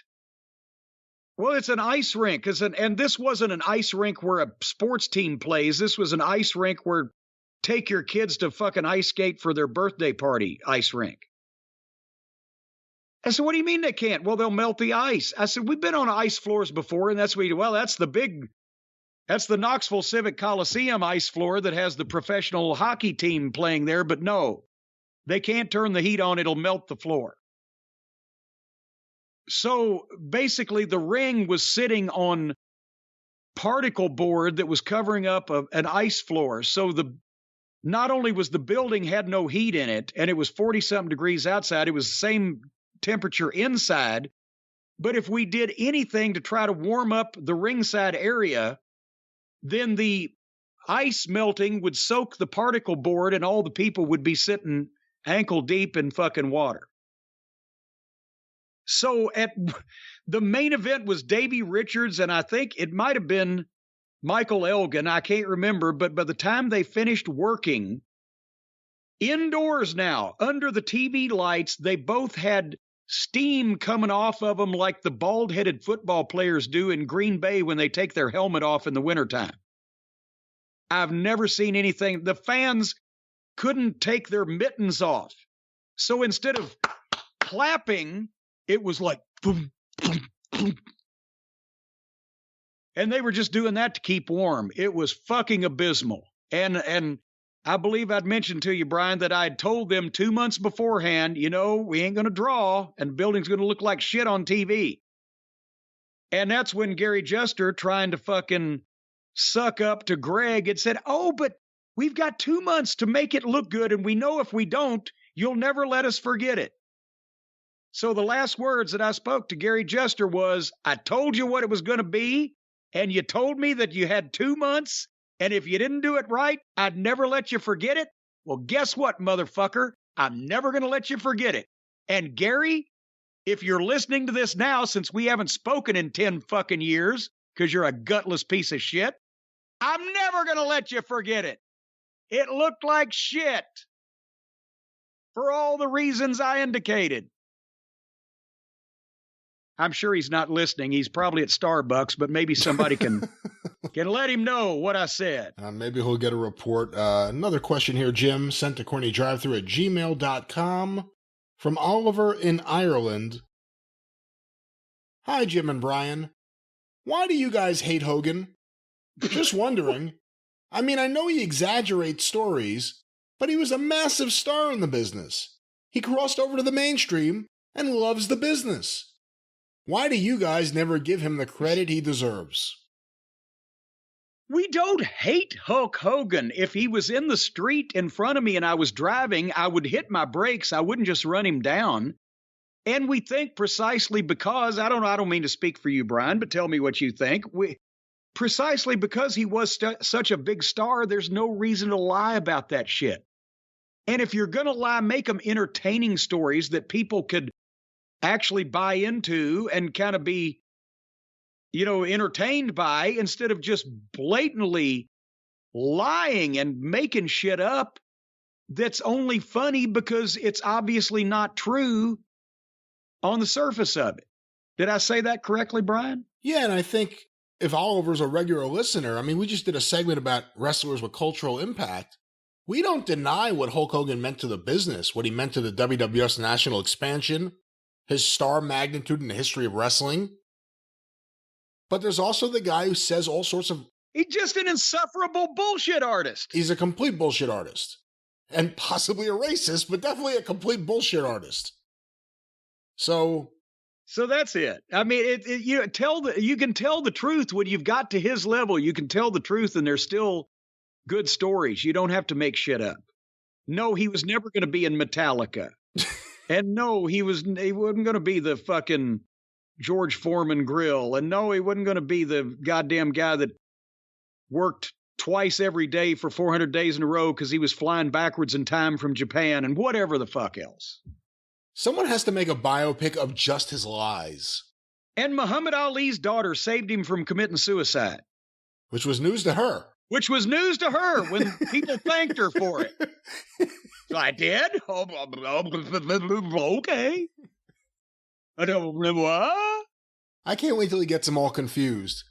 Oh, I was going to do the George Foreman grill, but I blew up my back body slamming Andre the Giant before the Silverdome fell down on top of me. But thank God George Foreman called me and kept me from killing myself. And then I fucking burnt myself on the Layla Ali grill. Well, Jim, perhaps one of these people that Hulk Hogan talks about, that he makes up stories about, usually they're made up about himself, to be quite honest with you. It's just he involves other people in these stories, whether they know it or not. Maybe he's going to say something about the wrong person, put them in a place they weren't, in a situation they were never in, talking to him, which they probably wouldn't do, and maybe they'll want to sue.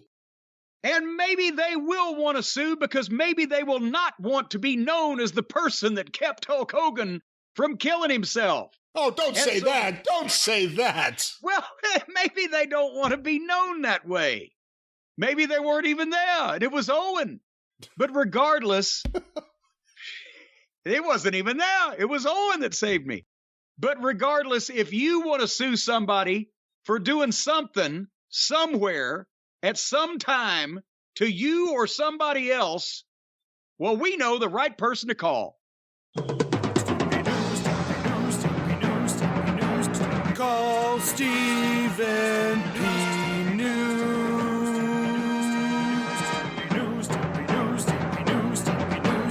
If you need to sue.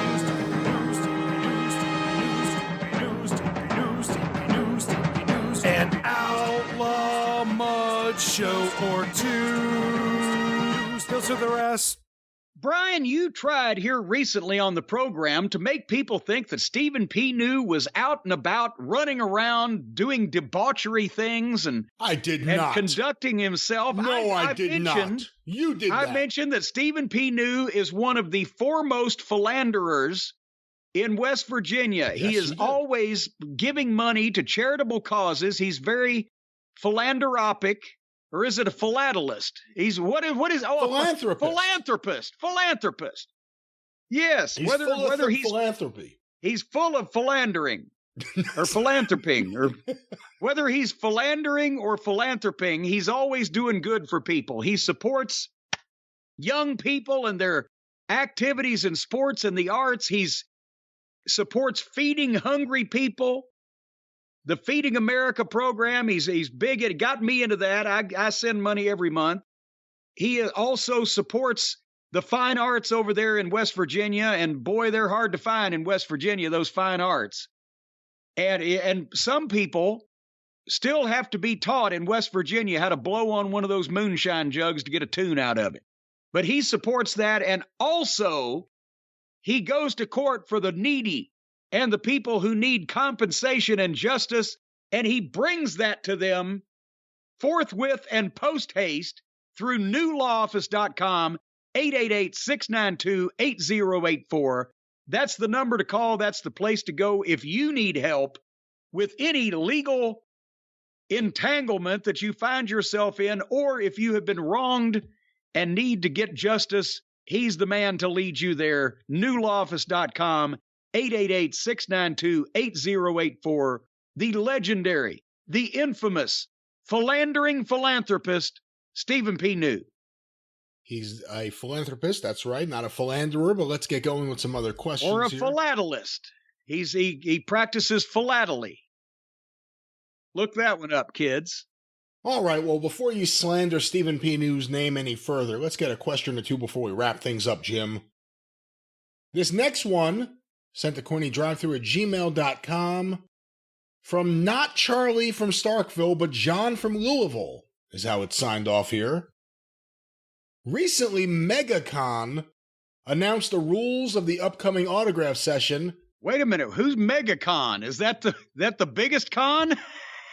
Well, is that a Comic Con? Well, we know who the biggest con is, but recently MegaCon. Who is MegaCon? That's the convention, I believe. I thought it was a guy named MegaCon. Recently, MegaCon. Okay. MegaCon announced the rules of the upcoming autograph session. There's Tony session. Khan. There's Nick Khan. There's Nanochka Khan. Shaka Khan. Shaka Khan. Killer Khan. Killer Khan. MegaCon. Well, here's MegaCon. Well, this is not MegaCon's question. It's recently MegaCon announced the rules of the upcoming autograph session that The Undertaker will be participating in. Okay. He sent a link here. He wants to know, what are your thoughts on the price? What's the deal with 1991? I'll explain that in a second. Why charge more for a belt to be signed over something else? And an extra $99 from the signed Hall of Fame 22. Is the Phenom smoking crack now that he's retired? Now, hold on. They charge an extra $100 for him to sign WWE Hall of Fame 22? Here is the image I have from MegaCon Orlando. Undertaker photo ops and autographs. $229 per autograph. Ouch! On any item except for belts. $249 per autograph on a belt. $99 for a separate HOF 22 inscription. Hall of Fame 22, of Wait, course. not even WWE Hall of Fame 2022, but just HOF 22. Here's where it gets interesting. Undertaker will not sign any trading cards from 1991. Undertaker will not sign any WWE or WWF event tickets. No personalizations or other inscriptions offered. For $229? He's appearing Saturday from 11 a.m. to 3 p.m. All right, well, how much do you think he's getting paid that they're charging that much? That's the big question. Herein, it's not the Undertaker's not actively being an asshole. He's just not, he doesn't care enough to stop other people from being assholes, apparently. They're paying him a set fee. That's the way this works in the case of a guy with a name like The Undertaker. The promoter of this event, whoever it may be, is paying him X $1,000, however many thousands of dollars that may be, to be there for 4 hours, and they've got to make their money back by charging a ridiculous amount of money for the autographs. I understand that. Having said that, if I was in that position, I've been in that position for a lot less money than the Undertaker's making. The first thing I usually do is ask everybody, how do you want to make it out? What's your name? Ben, Joe, Karen, whatever the fuck. Because then it becomes, if they're paying that much money, then you got to give them something that they really came for, that they're going to appreciate, cherish, whatever the case. And just The Undertaker and an extra $100 to write 3 letters and 2 numbers, then that's where I would think Undertaker would step in and go, look, I know we can't write the Gettysburg Address on everything, but fuck you, if the guy's name is Joe, I'll sign it for $200 and something, or the money you're paying me, I'll sign it to Joe. The belt, Gene Simmons did that at a comic convention in Louisville that we went to several years back. He was the guest on Sunday. And they'd had a lot of big names, a lot of Star Trek original cast, and The Office people were there, and Stan Lee had been there, and blah, blah, blah. So they announced on Sunday afternoon, Gene Simmons has landed at Louisville International Airport. And everybody kind of went murmur, murmur, murmur. And when they brought him to the building, they erected sheets of walls of cloth drapes, pipe and drape, to where you couldn't even walk by the booth that he was at and see him for free. He was in the goddamn tent. And when you bought the thing, you walked through and got his autograph, because he he's a big star, and apparently he believes he's about twice as big a star as he is. And he would sign for $100 and whatever dollars or $200. He'd sign an autograph. But if you wanted him to sign a guitar, that was $500. And the reason for that, I was told, is because people then go and resell a Gene Simmons fucking signed guitar for a lot of money. Well, you know what? Fuck you, Gene Simmons. You're getting paid the same thing to sign your name, whether it's on a goddamn guitar or an 8x10 or somebody's ass. And if they can make a little extra money out of it later on, it's not you ain't going to get any money off that thing anyway. They're going to sell it. So how much money do people fucking need?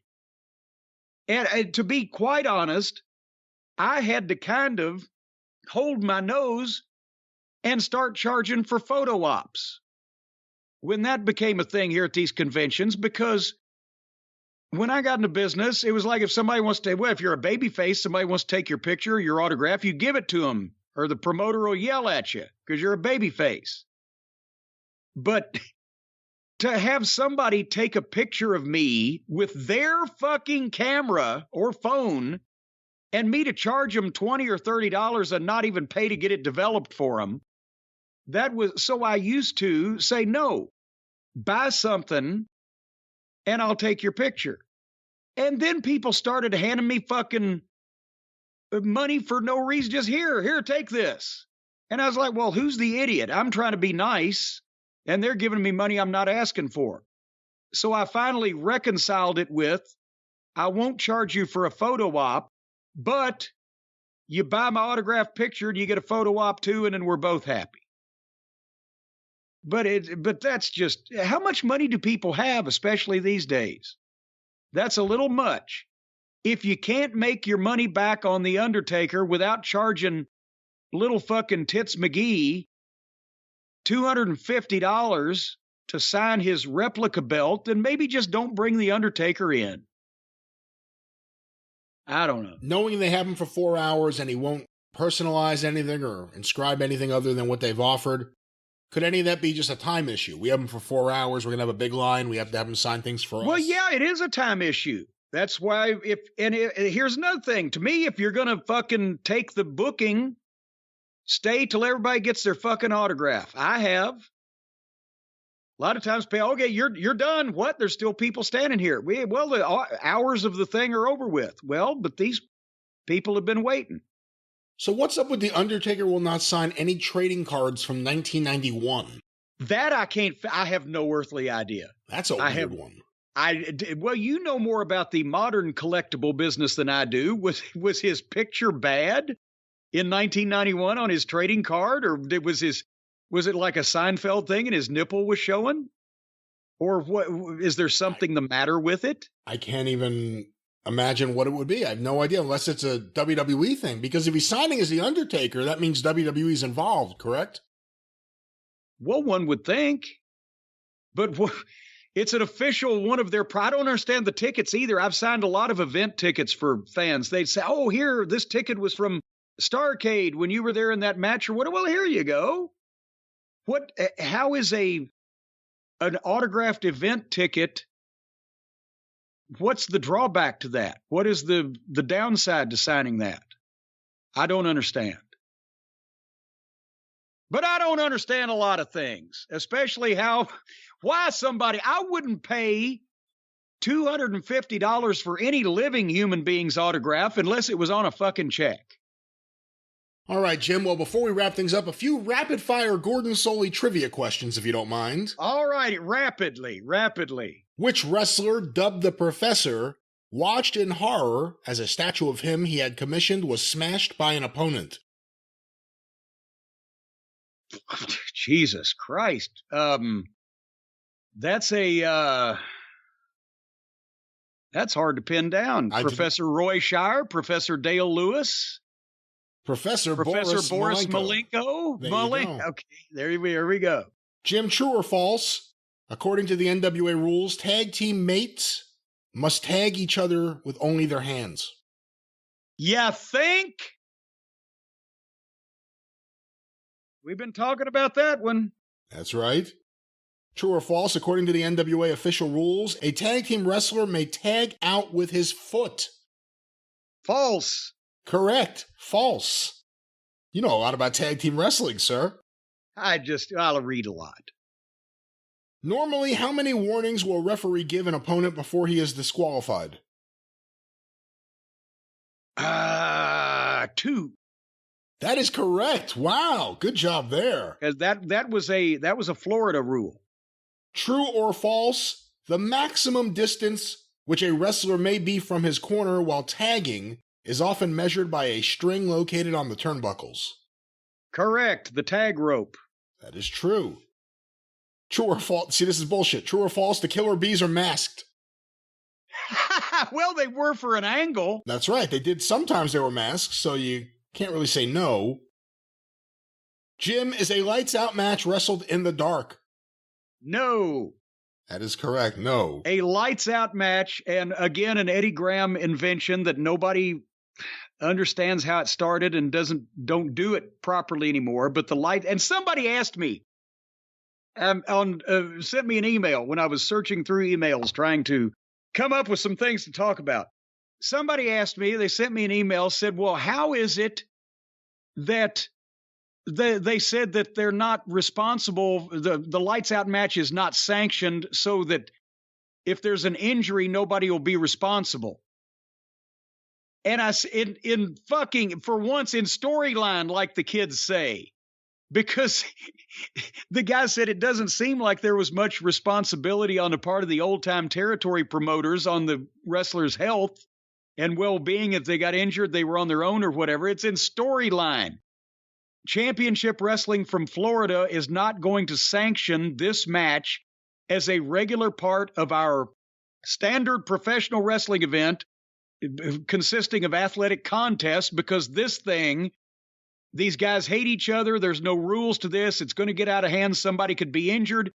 We will provide them with the ring to settle their issue, but we will not sanction the match, and we absolve ourselves of any responsibility if somebody gets hurt.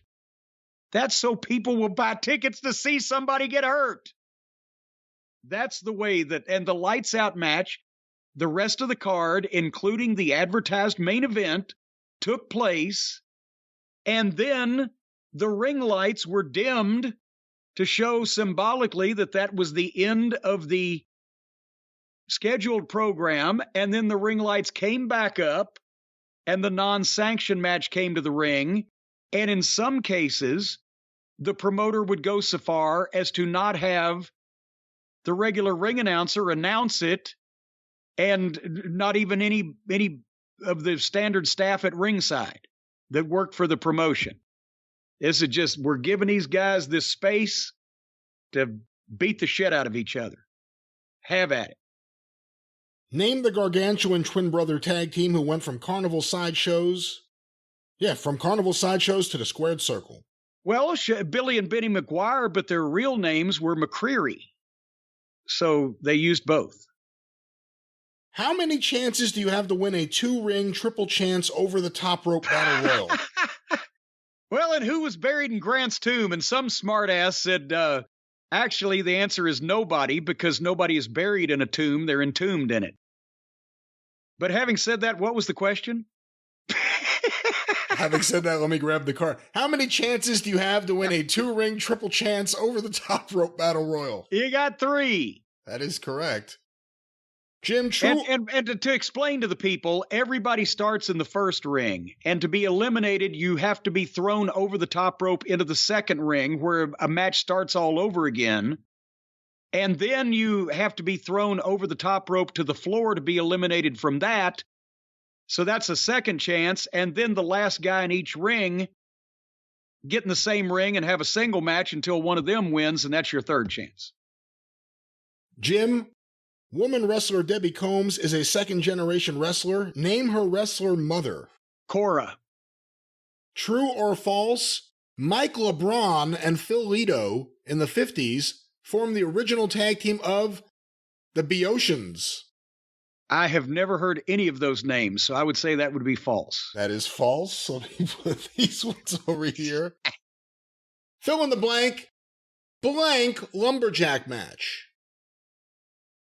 That's actually really, that's hard to figure out. A blank lumberjack. It's a Canadian lumberjack match, but you wouldn't. Oh, okay. Well, and again, this is Florida-centric because obviously Gordon Solie was known primarily as the announcer of the Florida territory for so many years, even though he did Atlanta. And Joe LeDuc was huge in Florida and instituted the Canadian lumberjack match. So that's why that's regionally significant.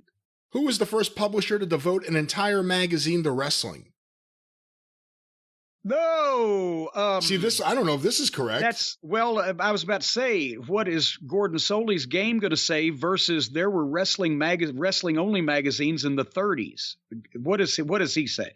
And this is not correct, but Stanley West and London Publishing. No, that's far from.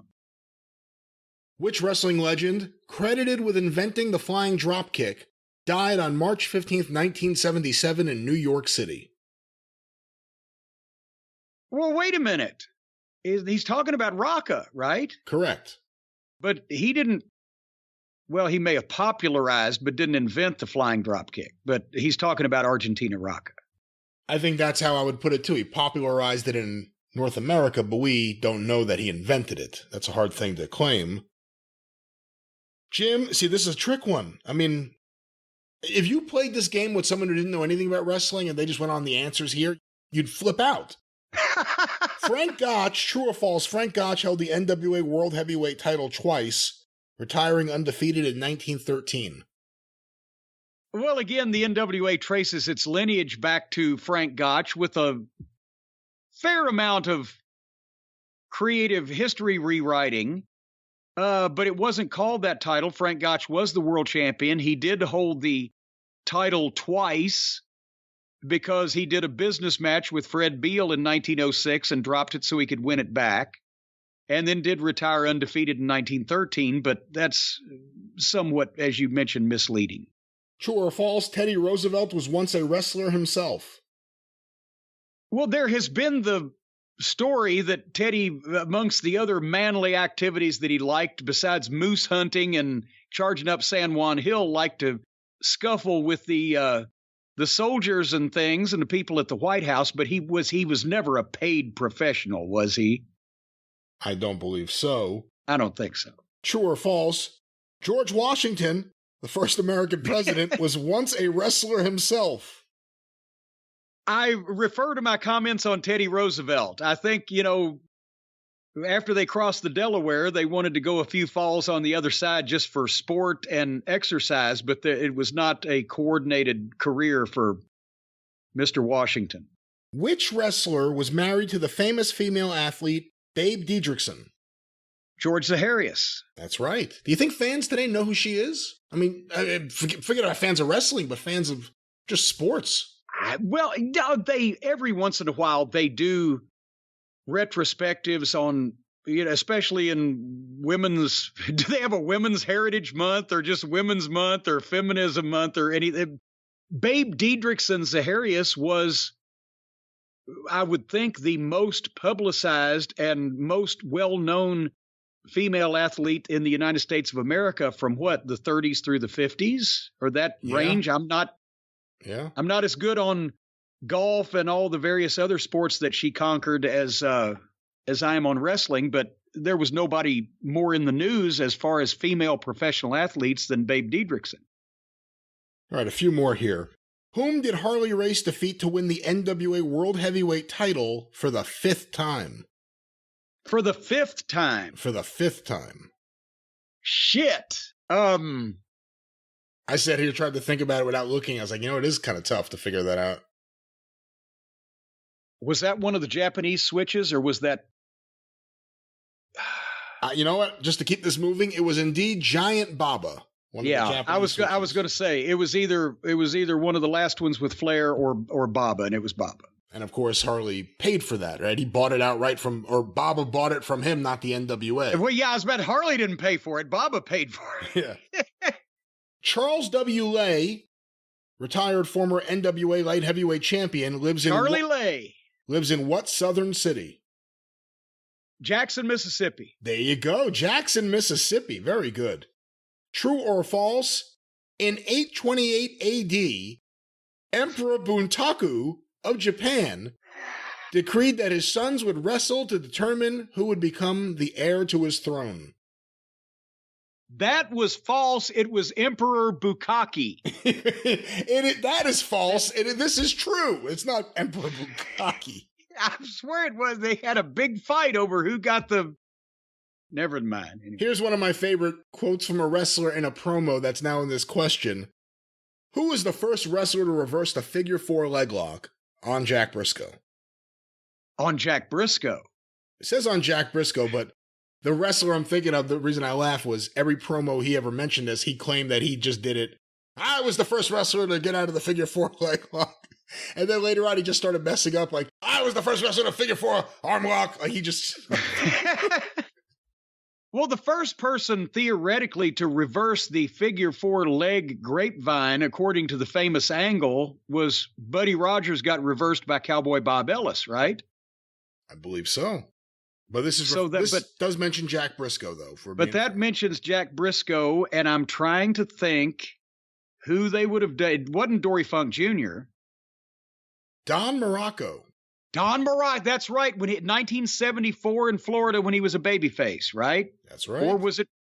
I think so. And Briscoe, he had a title match with Briscoe, because they wouldn't have let just a schlub heel reverse Briscoe. So it was Morocco for an angle. All right, 3 more questions here. True or false? Phil the Mortician Lito and Mike the Mystic C. LeBron won the main event of Grapplefest 1 in Munich, West Germany in 1953. That is complete blather. That is false. Let me go now to this one. In April of 1969, see, how would anyone get this? Who were billed as the world's biggest tag team? Wait a minute. Haystacks Calhoun and Man Mountain Mike? You got it. Wow. How'd you get it? Because they were the world's biggest tag team. Was it on the front cover of one of the London publishing magazines? No, there was a story.